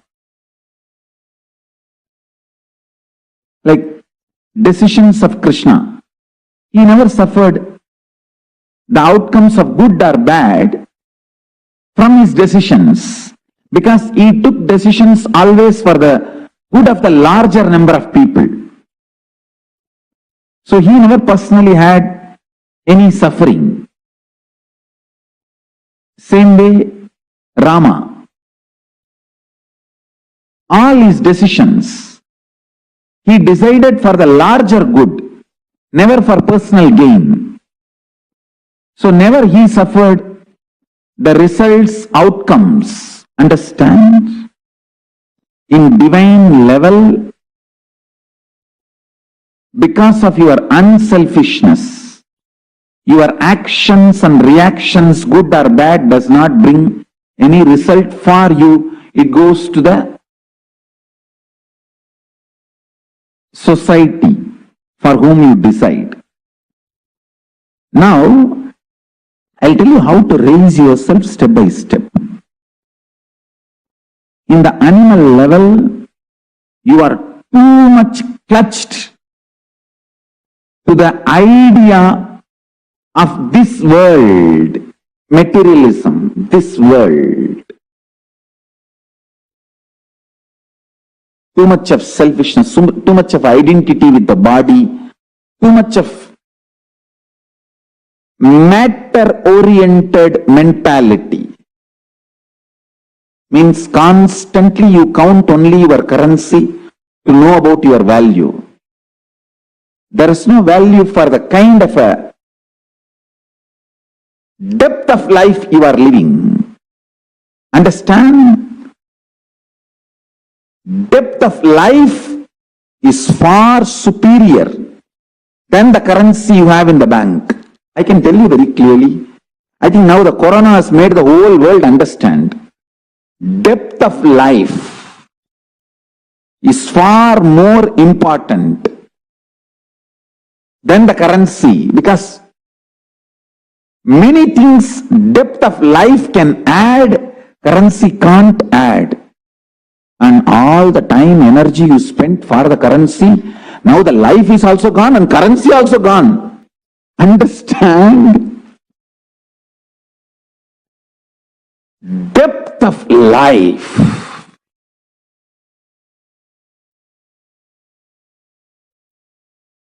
Depth of life is million times superior than The external resources you collected and kept. I tell you, the whole external resource, whole currency is what? Social contract.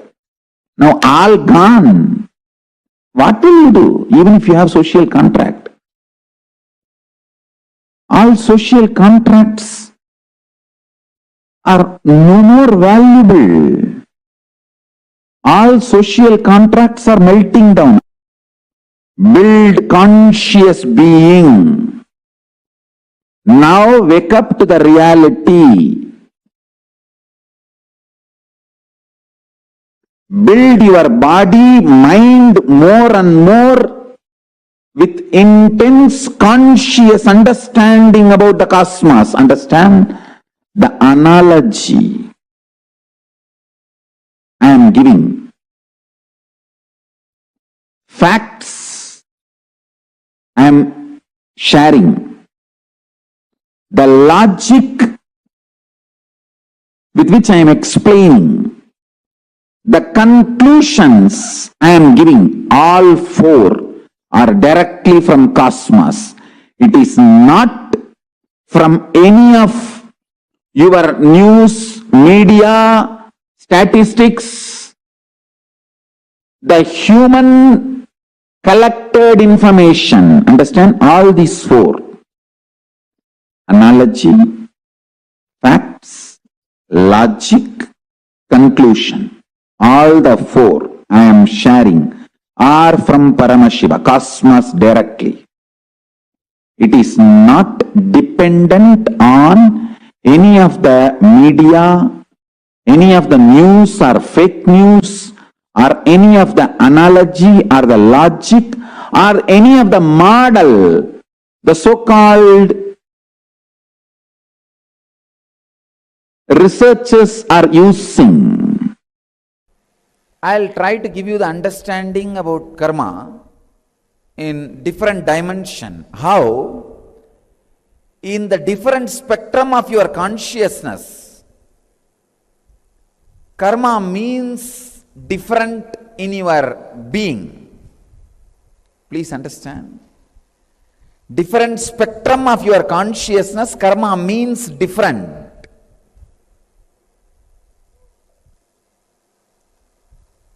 How in different spectrum, different level of understanding about karma exists.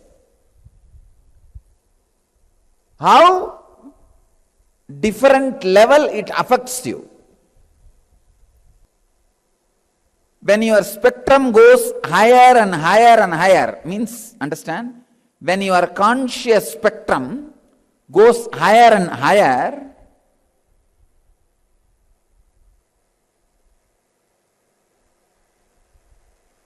your actions and reactions becomes more and more sensitive, evolved, conscious and spiritual.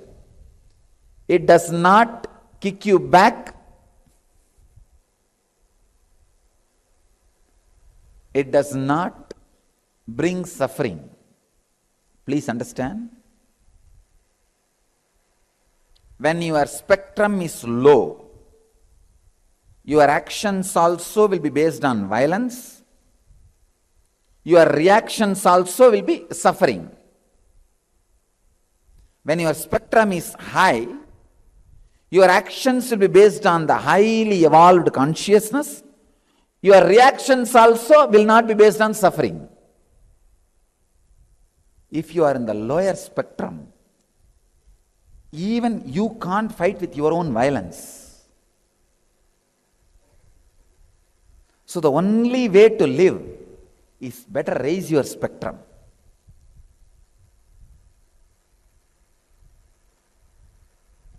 Raising your spectrum means constantly being aware. Constantly being aware.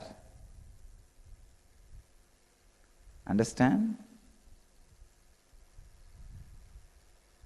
Do not do any action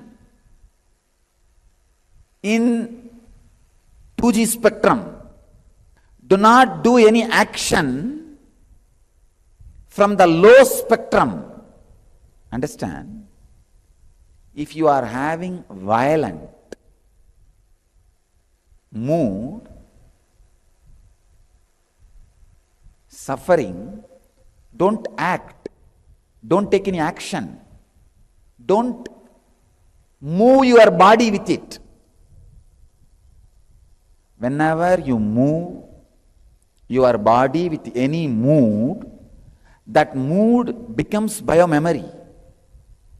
If any memory moves your biology, your body, it becomes biomemory. You strengthen it. Don't. I tell you, in 1G spectrum, all movements are based on just simple ignorance. You don't even know. He does not even know why he is going and doing this. If you want the example for this 1G spectrum, 1G level, first level conscious, these coolies, rowdies, who go and kill people for money, sufaris, they call it suparis. If you just pay money, they will go and kill somebody. Why they are doing it? Even they don't have a clear idea. Because after killing, they will not be able to enjoy the money they received. They will be in prison, they know it. They will be dying in prison, stinking in prison. Just they do not know why they are doing what they are doing. That is 1G level, first, lowest level of consciousness. The second, working out of anger. Just no reason. Just anger.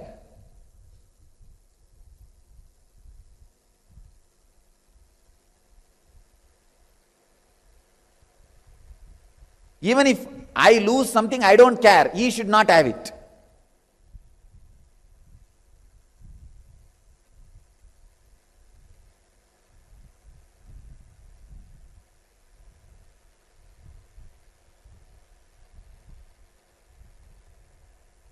Just violence-based mental setup.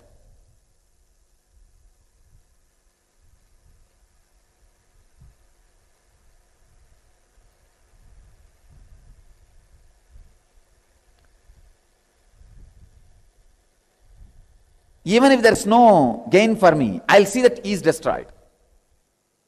This is the 2G mentality. That level of consciousness. Then the 3G works based on fear. Just to protect me, I should do all these things.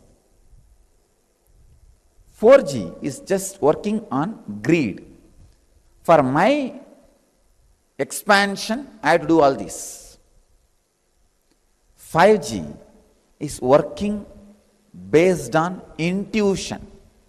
What is going to be best for me and the people around me?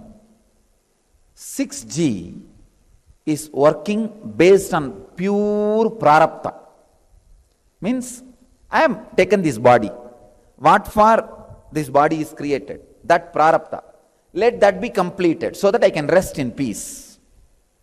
7G is action without any action. Action without any engram. Actions of the enlightened being, which neither binds him nor touches him. Action from the pure space. It's a 7G. Now look into yourself. Every day how your actions are. Try to maintain a chart. When you are taking major decisions and actions, have this 1G, 2G, 3G, 4G, 5G, 6G, like a calendar with a definition. If any action you are taking based on any one spectrum, mark 1. If one more action based on that, 2. Just study for 1 month and see from which spectrum many of your decisions, actions, reactions happen.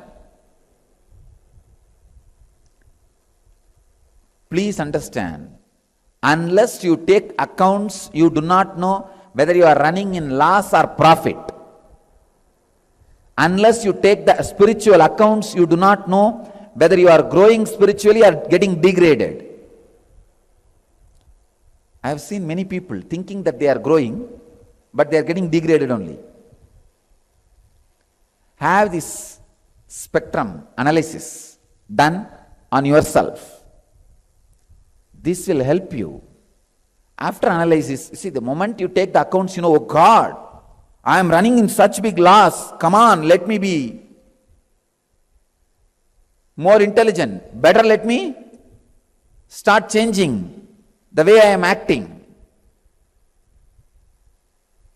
The more you go towards the higher spectrums, more you are going to live consciously an enlightened life. More you go towards the lower spectrum, more you will be suffering. Try to do this as experiment. When you work, act, react from higher spectrums, the higher energies start happening, opening in you. All you need to do is, every time when you make a decision, just try to mark from which spectrum you are operating. So naturally you can simply know what kind of diseases you can expect in your life, what kind of powers will express in your life, what kind of lifestyle you are going to be living. Whole thing can be very clearly described. I can say that this is the perfect inner astrology. Astrology of the inner science. Very clearly it can be described. Because based on your decisions, actions and reactions, the whole thing can be clearly defined. Now, just sit with this one understanding. Let me raise my spectrum, start functioning from intuition and prarabdha and pure space, and decide, from today, I'll start functioning from intuition, from my prarabdha, means the broad karmas, to achieve enlightenment, and from the pure unclutched space. I bless you all who are sitting with us around the world at this moment. Let you all achieve, experience, live, express, radiate and share the eternal bliss. Nithyananda. Thank you. Whatever good you have done to Guru and Sangha, that good karma will come.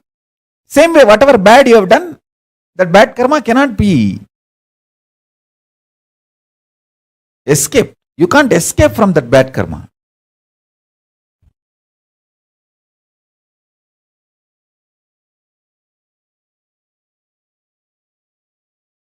Only an enlightened being does not have karma.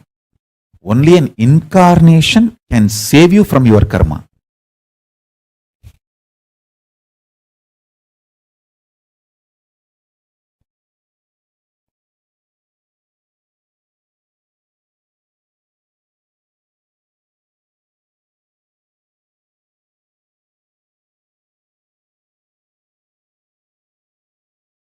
Listen carefully. When a guru gives a guru walk, never judge him. Oh, maybe this is the reason he is telling that. That is the reason he is telling. He has no reason other than taking care of you, liberating you, saving you.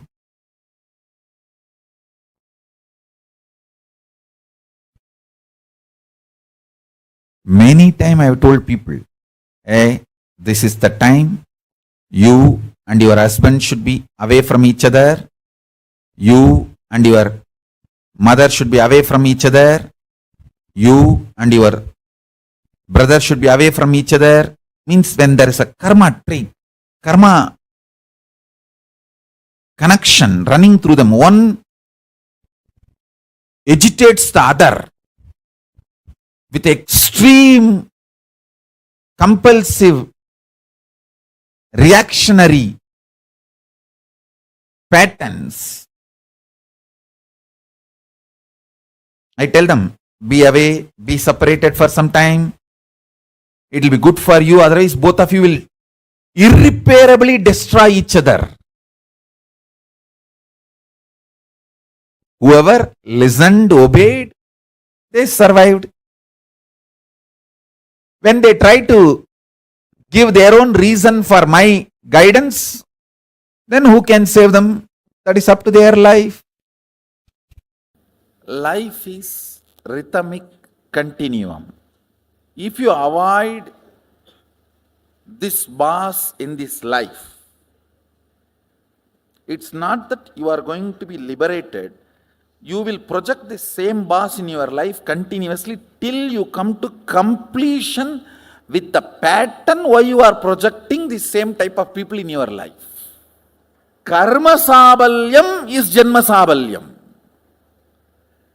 Not changing place, person, situation. No. Karma sabalyam is janma sabalyam. Means completion of the karma is completion of janma. But always what we think, somehow if I escape from this boss, I am saved. If I escape from this person, I am saved. If I escape from this situation, I am saved. Sometimes we say, okay, I need to escape from karma, but let me first escape from the situation, then I will plan. Listen, if you decide to change the karma and want to escape from the immediate problem, God will support you completely.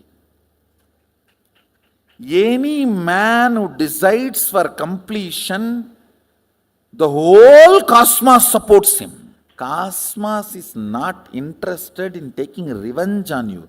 It is interested in rejuvenating you. Listen to this important truth. Let me solve my karma pattern, but immediately I want to get rid of this few mess up.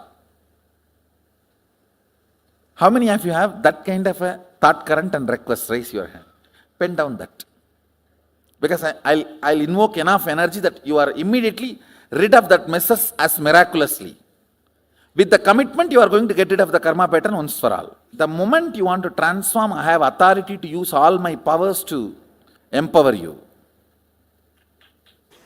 Listen carefully. Whenever an incident happening in your life, the time and space are flowing on one another. Your inner space is the space, and time is just moving. But in your inner space, if there are some traffic jam, like obstacle in the path, like what you expected from time, your life, what you want if it is not happening, what you don't want if it is happening, that projects out. And if I have to give you a precise example, a stone or a nail sticking out in the road. If there is a stone or the nail sticking out, sticking out in the road, and your car goes on that, what happens? Tire gets punctured. Same way, what you want, the greed, what you don't want, that fear, if you carry that two in your inner space and approach the time, your life, the time gets punctured here and there. Those moments becomes karma that gets caught in your inner space. That is what is incompletion. Now, going back to that same time and same space, when you are reliving, they actually don't mind anymore, don't matter anymore in your life now. See, the tire which got punctured, at that time it delayed you going to the office. At that time it was a headache in your life. Now it is no more a pain. No, it doesn't matter anymore.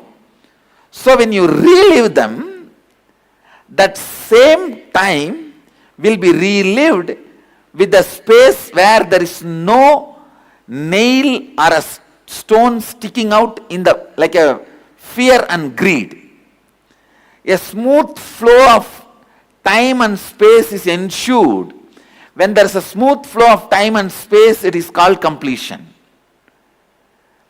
So the punctured time is made to run through your inner space again consciously. So naturally, the fear and greed do not impact the time again now. Those wounds melt down. Those wounds get healed. A smooth flow of time and space, when it is ensured that karma melts down, that incompletion melts down, you become free from the incompletion created. Please understand, it's one of the most basic question about incompletion. First time I am answering this question. This is the most basic science of why, how incompletions are built and why it gets completed when the reliving happens. Your life is nothing but time flowing over the space.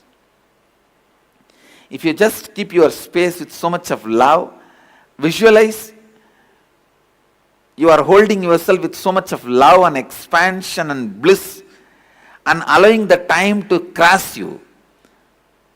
That is like it will be like just such a beautiful flow. It will be like a snow car driving. You will exactly feel life is flowing through you like that. Snow car driving. And it is more and more exciting, enthusiastic. But whenever you stick your fear and greed into the time, you dent the time. The dented wheel cannot move fast. Removing the dents is completion.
techniques to have a karmic breakthrough.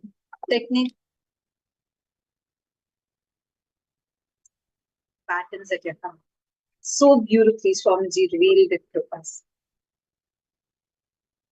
One of my favorite satsangs of this is the way how Swamiji explains the whole completion process and why that completion process is so important. See, it is like those projections on the road, like how the road has some projections, so say big rocks, projections that are there, which punctures the tire. That is how the space and time, when they collide with each other, and the incompletions of those projections. So when we come back to it, what happens when we are again and again, each time the tire runs, the same puncture replays again and again and again and again. And we go on experiencing that friction with our life, which is why incompletions that happen to you when you are so young, and probably those incompletions that are there now sitting in your inner space, suffocating you in your inner space.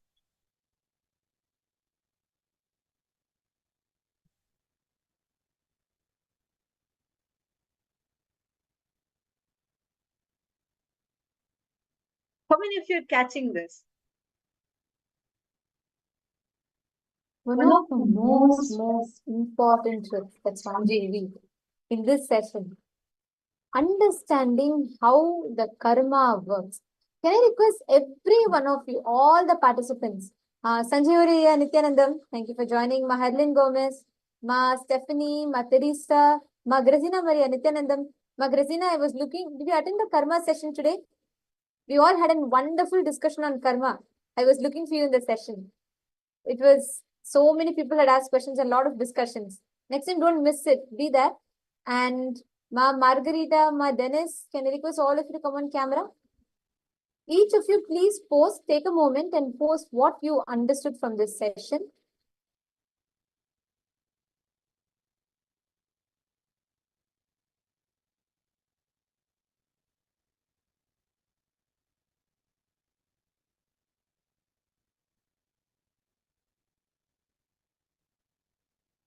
What all of us are having, what all of us are learning today are some of the most important principles that you need to understand and learn.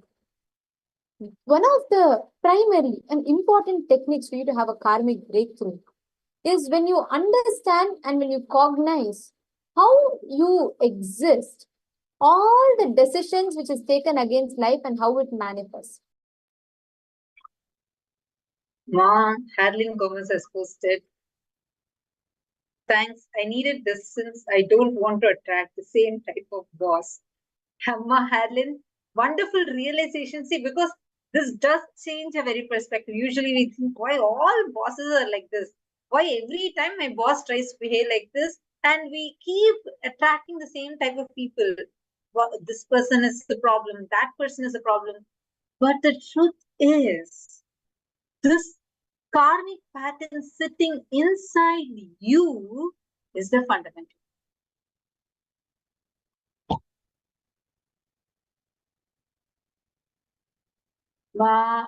Grazina Maria has posted, recognizing the thought pattern you're stuck in and deciding to have a breakthrough, the liberated thinking is with you. Only replacing the very thought pattern is going to help you. You need to dig up and analyze. Fulfillment happens only when you decide to break your very very powerful, no?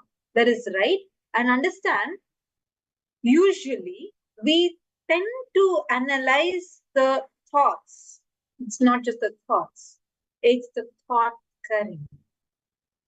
It is the thought current. Even if you are 50 years old, you will not have more than 5, maximum 10 thought currents, but it will usually be 5 thought currents at the max. Only 5 or less thought currents keep running in you like a stuck old gramophone. Same thought again and again and again and again. How in the karma session Swamiji said, Same thought current, but repeats in different musics and different background music. So it is that same thought current. The problem you're having with your boss today might have been the same problem you probably had when you were, having the same problem probably with your principal or with your math teacher or with your professor. It is the same kind of patterns which was there with you even throughout your life. The reason you're struggling now, you are thinking the boss is your problem. But the same you thought that your professor was a problem. But the same you thought it was your math teacher who's a problem. So each time it is projected upon different people. But the truth is, this is a part on your time. Visualize your life like that tire which is running on the road, and the tire is being poked by that poking stone which is there in that space.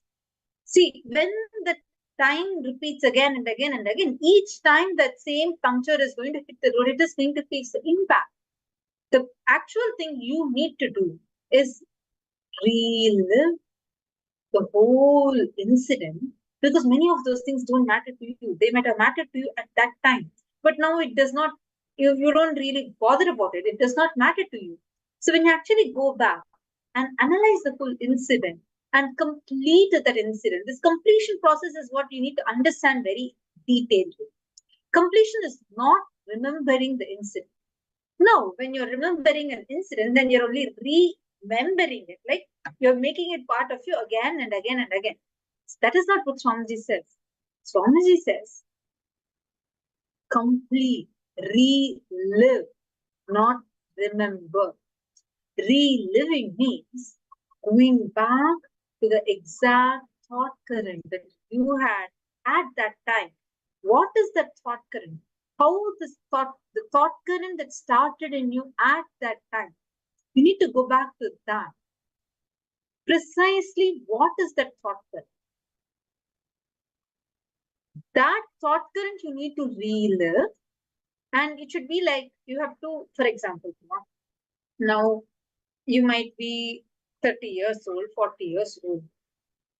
When you were young, you had the same problem with, let's say, your aunt, your grandmother, who also was treating you the same way. It is not about how the person is treating you, it is about the feeling you're getting. The person might be anyway, like even if the person is really rude, really actually trying to put you down. We are not debating about that. We are only looking at the feeling that we are having, because end of the day, you are the most powerful person. You have that freedom to be able to decide, to have the breakthrough, to be able to decide to come out of these restrictive thought currents. So the identifying the thought trend, what you had at that time, and going back to that same incident, that intelligence, when you were some 5 years old, 6 years old, what you thought, go back to that, relive as that person. Then you will just leave yourself from your incarnations. Are you understanding?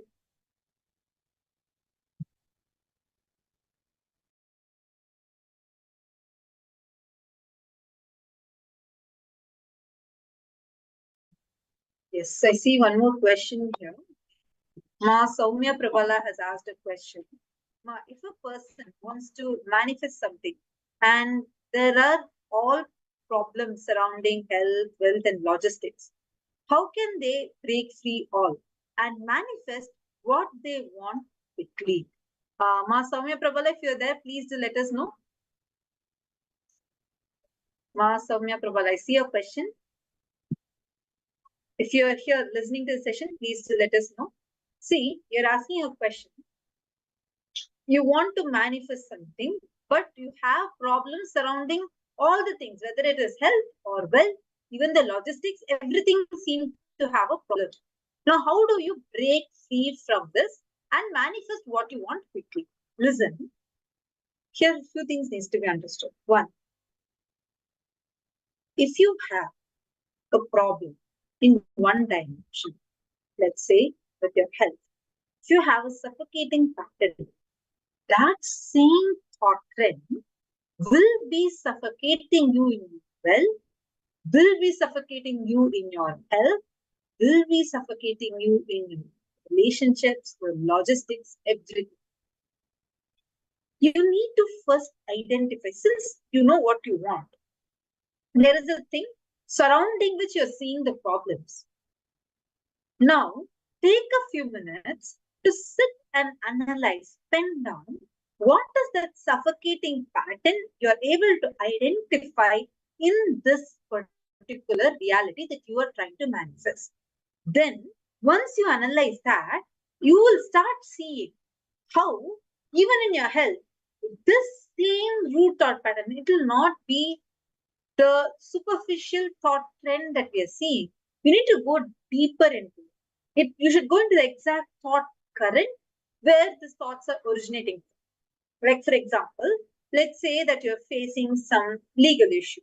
Now, that issue, it will not be like directly equating to that what exact thought trends. Like, you might have some fears, you might have some issues logistically to be able to arrange something, but you need to go a little bit deeper, where you're going into seeing what thought current is this issue even manifesting. Then only you will see the same thought current is the one which is stopping you from each one of the other things as well, each of the other dimensions as well. So once you complete with this thought current, simply you'll have a breakthrough from other aspects as well. So Ma Soumya Prabhala, if this answered your question, please do let me know. And if you have further questions, feel free to post it and ask. Ma Alice Wong is asking a question. Is thought or feeling drives our action more? The importance of one's thought currents. Is it the thought or feeling drives our actions more? Absolutely, yes, you're right. The thought current that you have decides your actions.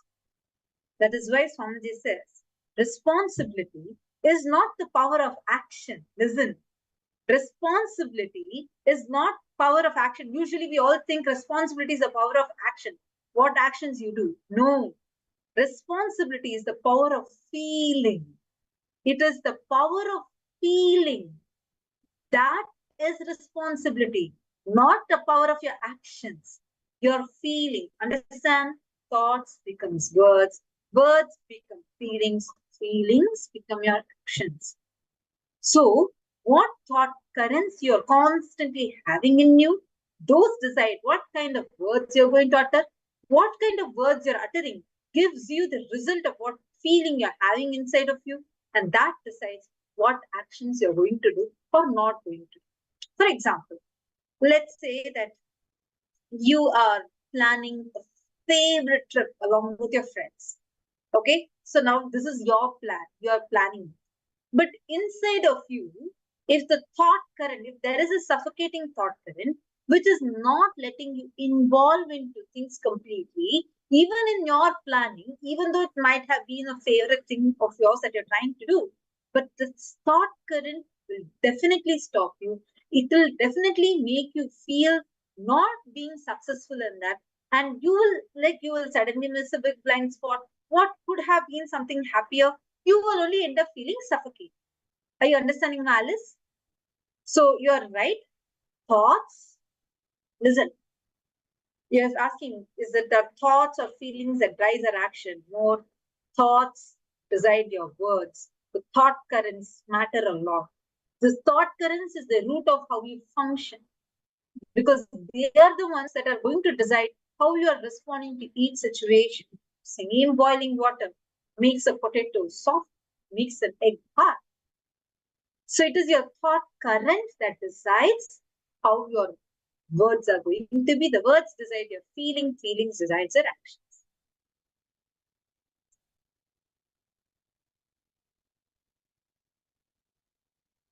Subramanya Maya has posted, Guru can pull you out of any karma. Absolutely right.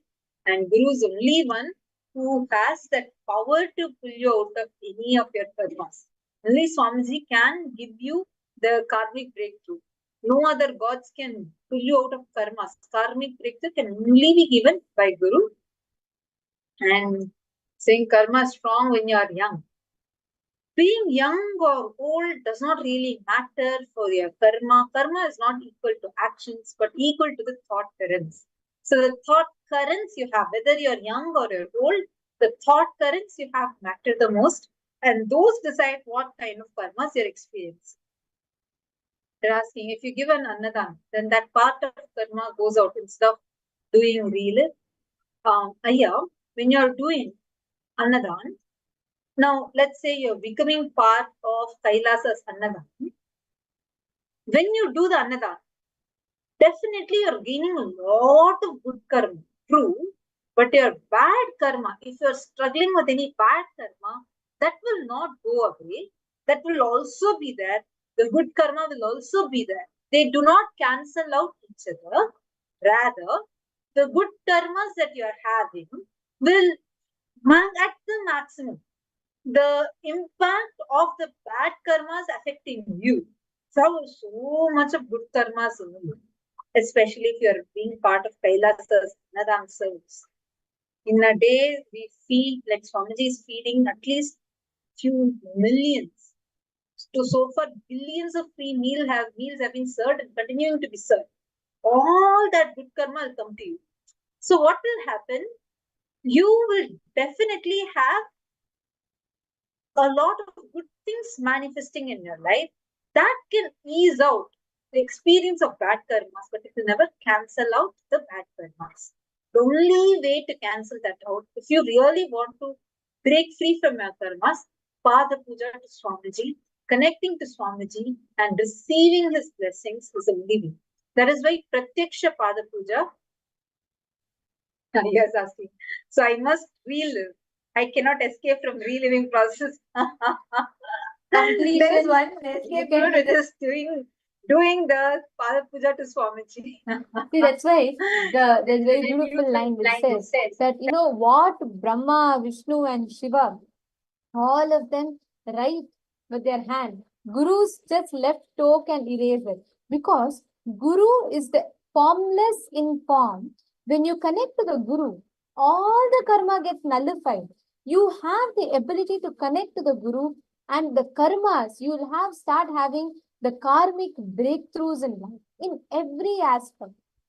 So in whatever way you want to manifest a breakthrough, let's say till now, see, karma is essentially a thought current, right?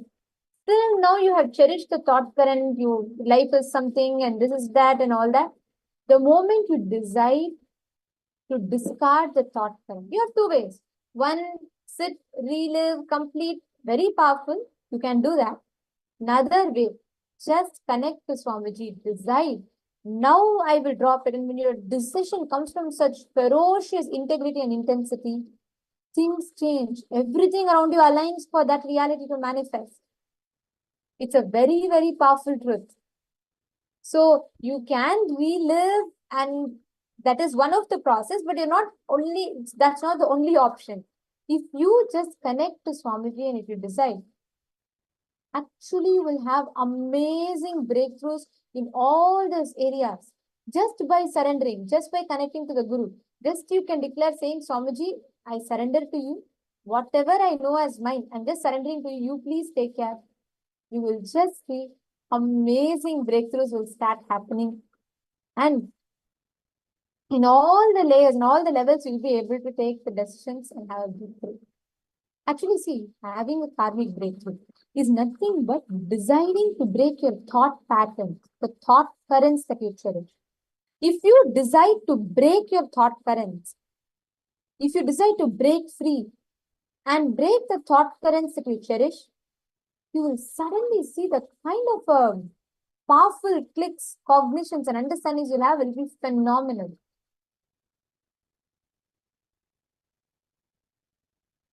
Based on when you just bring awareness of what actions you're doing, what is the mood behind it, you will become so aware. Are you creating karma? Are you adding more karma or not?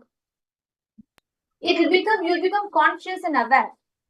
Okay, see another thing. Harlan Gomez has posted, these 21 Paramashivohams have taught me to not give energy or power to those negative thoughts and words, for they will manifest. Absolutely right, Maharlan. Actually, when you just analyze and see, See, you have hundreds, if not thousands, of negative words that might run inside of you, especially these days. Come on, the movies and violent video games and social media. You definitely will have a lot of these words inputted inside of you. Of course, if you are blessed with having the blessing to be able to live in Kailasa's ecosystem, the enlightenment ecosystem, then this problem would not be there.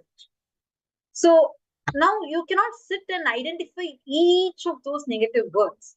But what you could instead do is one, to actually find out the root thought currents, the negative thought currents that are happening, and complete with those negative thought currents, then it will be much easier. You understanding? Just wanted to add to what you.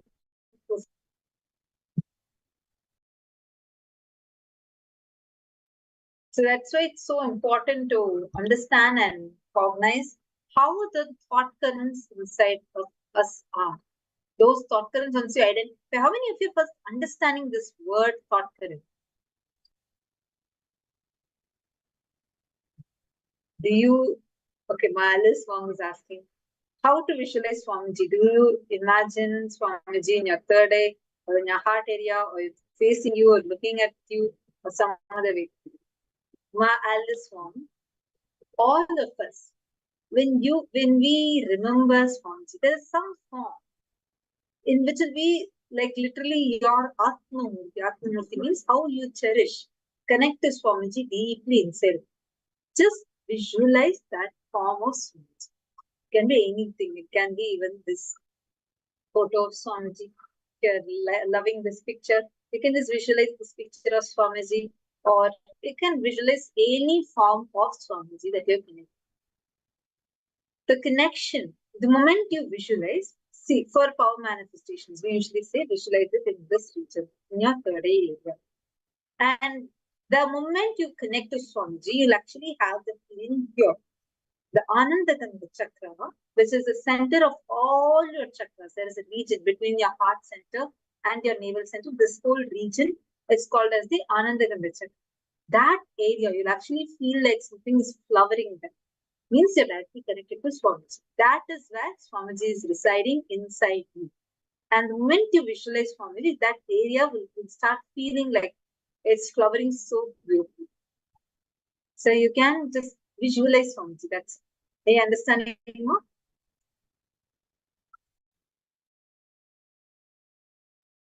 I'm going to now request all of you to write down all the decisions you took against life, all the thought current decisions you took against life, all the thought current behind each of them.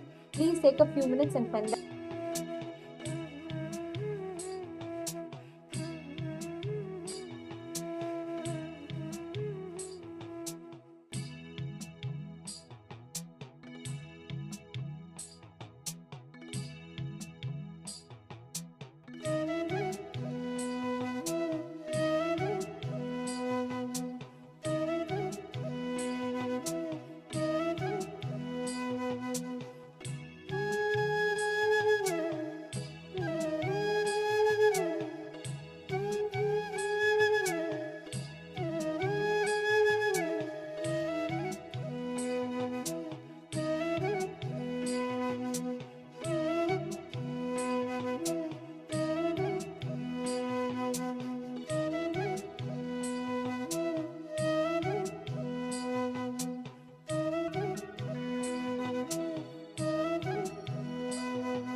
Yes. Then whatever decisions against life that you have taken and you have been able to write it, so ferociously decide to drop all of them. Decide, complete with each of them. Don't think, oh my God, if I start completing, it's going to take forever. So many I have. You just have to complete it. That few that you have. That few things that you're completing with is more than enough. All the others, understand, just completed those first few thought currents. Identify the thought currents and complete them. Once you complete, it's like more and more completion army you are building against your incompletion army. Just few even 5, 6, few, like less than 10, even if you completed them, it is powerful enough to take down thousands of those incompletions. Now, it is time we are going to be entering into power manifestation session, and joining with us here, we have a Balasan from Kailasa Nithyananda Rajavidya Gurukul. Joining us for this session, Manitya Madhurananda, who is going to also be our Acharya for this Paramashivoham program as a part of the power manifestation session. And it's Nithyanandam Manitya Madhurananda.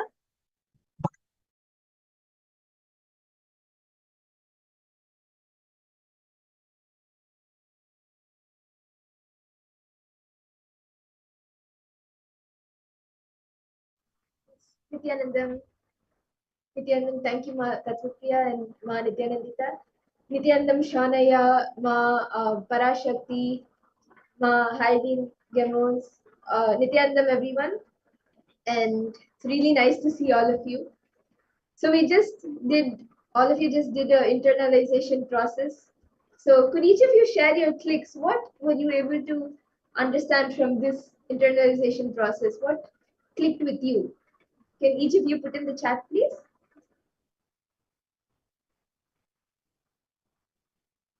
Before we get into the exciting power manifestation session.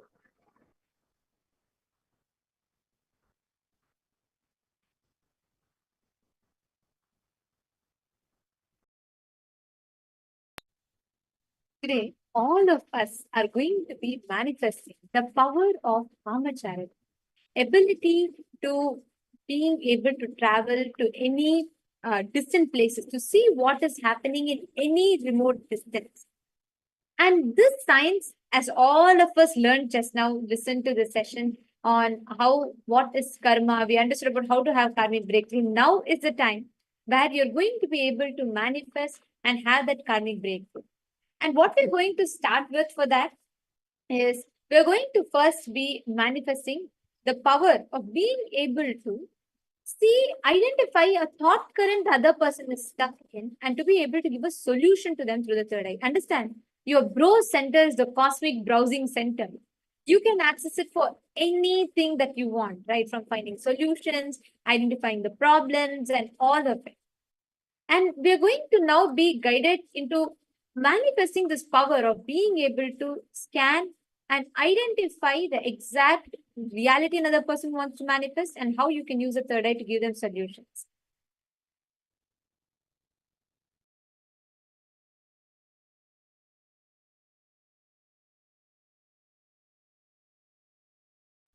Yes.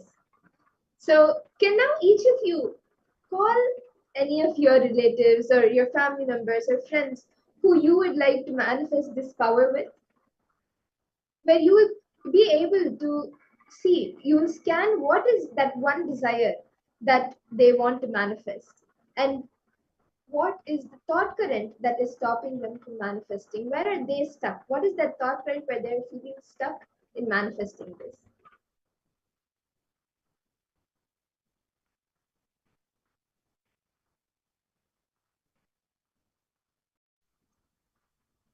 I request each of you to now please take a few minutes and connect to a partner, just like how Madhura was sharing. Please take a few minutes, call anyone. It could be any of your friends, your family members. Call them, listen carefully to the exact step-by-step what you're going to manifest it.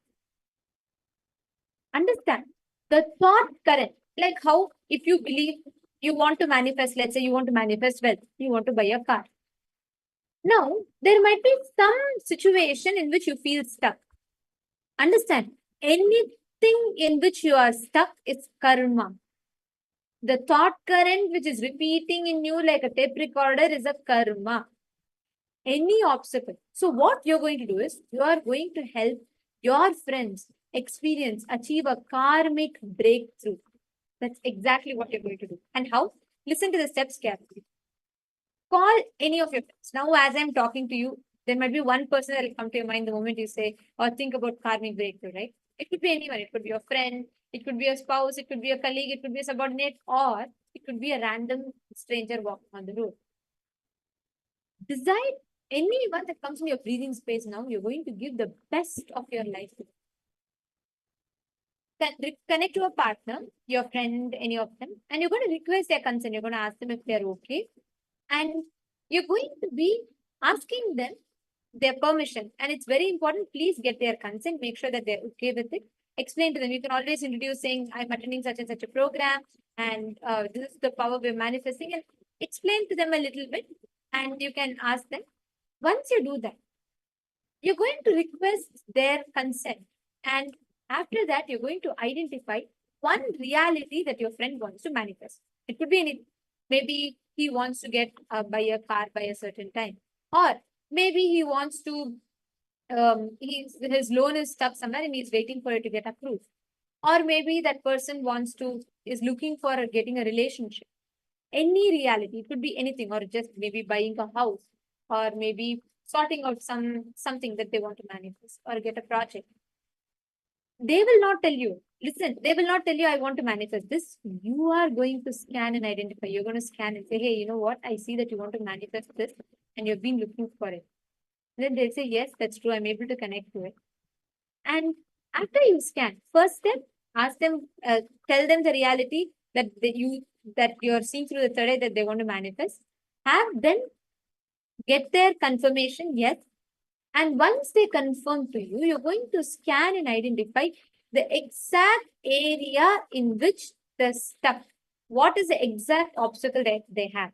It could be maybe they're stuck with waiting for loan approval to come by and the manager keeps postponing it, or their boss is not allowing, or they don't have resources. It could be any such obstacles that they have. You're going to scan and identify precisely what is the exact obstacles that they are stuck in. And you're going to go into details, start seeing each one. Once they confirm, they'll say, yes, that's true. This is the exact problem that I'm stuck in. You're going to be asking them and connecting to Swamiji. You all can head to Ask Nithyananda, the nithyananda.ai, and put the exact obstacle that they have in the into the AI chat. And once whatever Swamiji gives you the solution, share it with them. I request every one of you to do it. Are you all clear with the process? This is the power which is very, very fun to manifest. So I'm going to request every one of you to do it.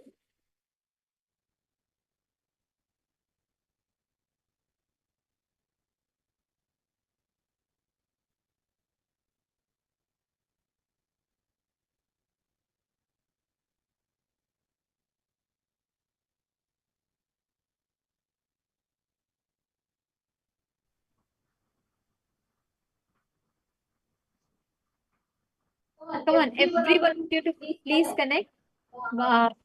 Subramanya, Ma Jnana Vijnana Priya, and Ma Stephanie, Ma Teresa, so many of you. I request all of you to connect and ask them, go step by step. Manifest this entire power, you'll experience such deep, enriching happening.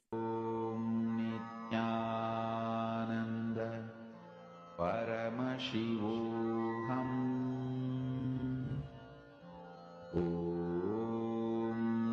Nithyananda Paramashivoham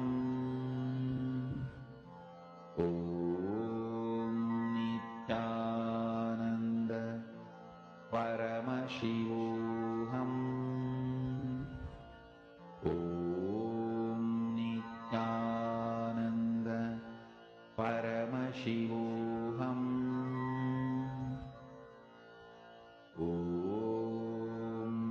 Nithyananda Paramashivoham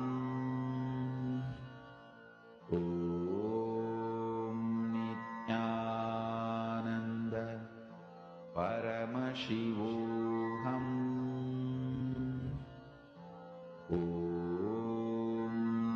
Nithyananda Paramashivoham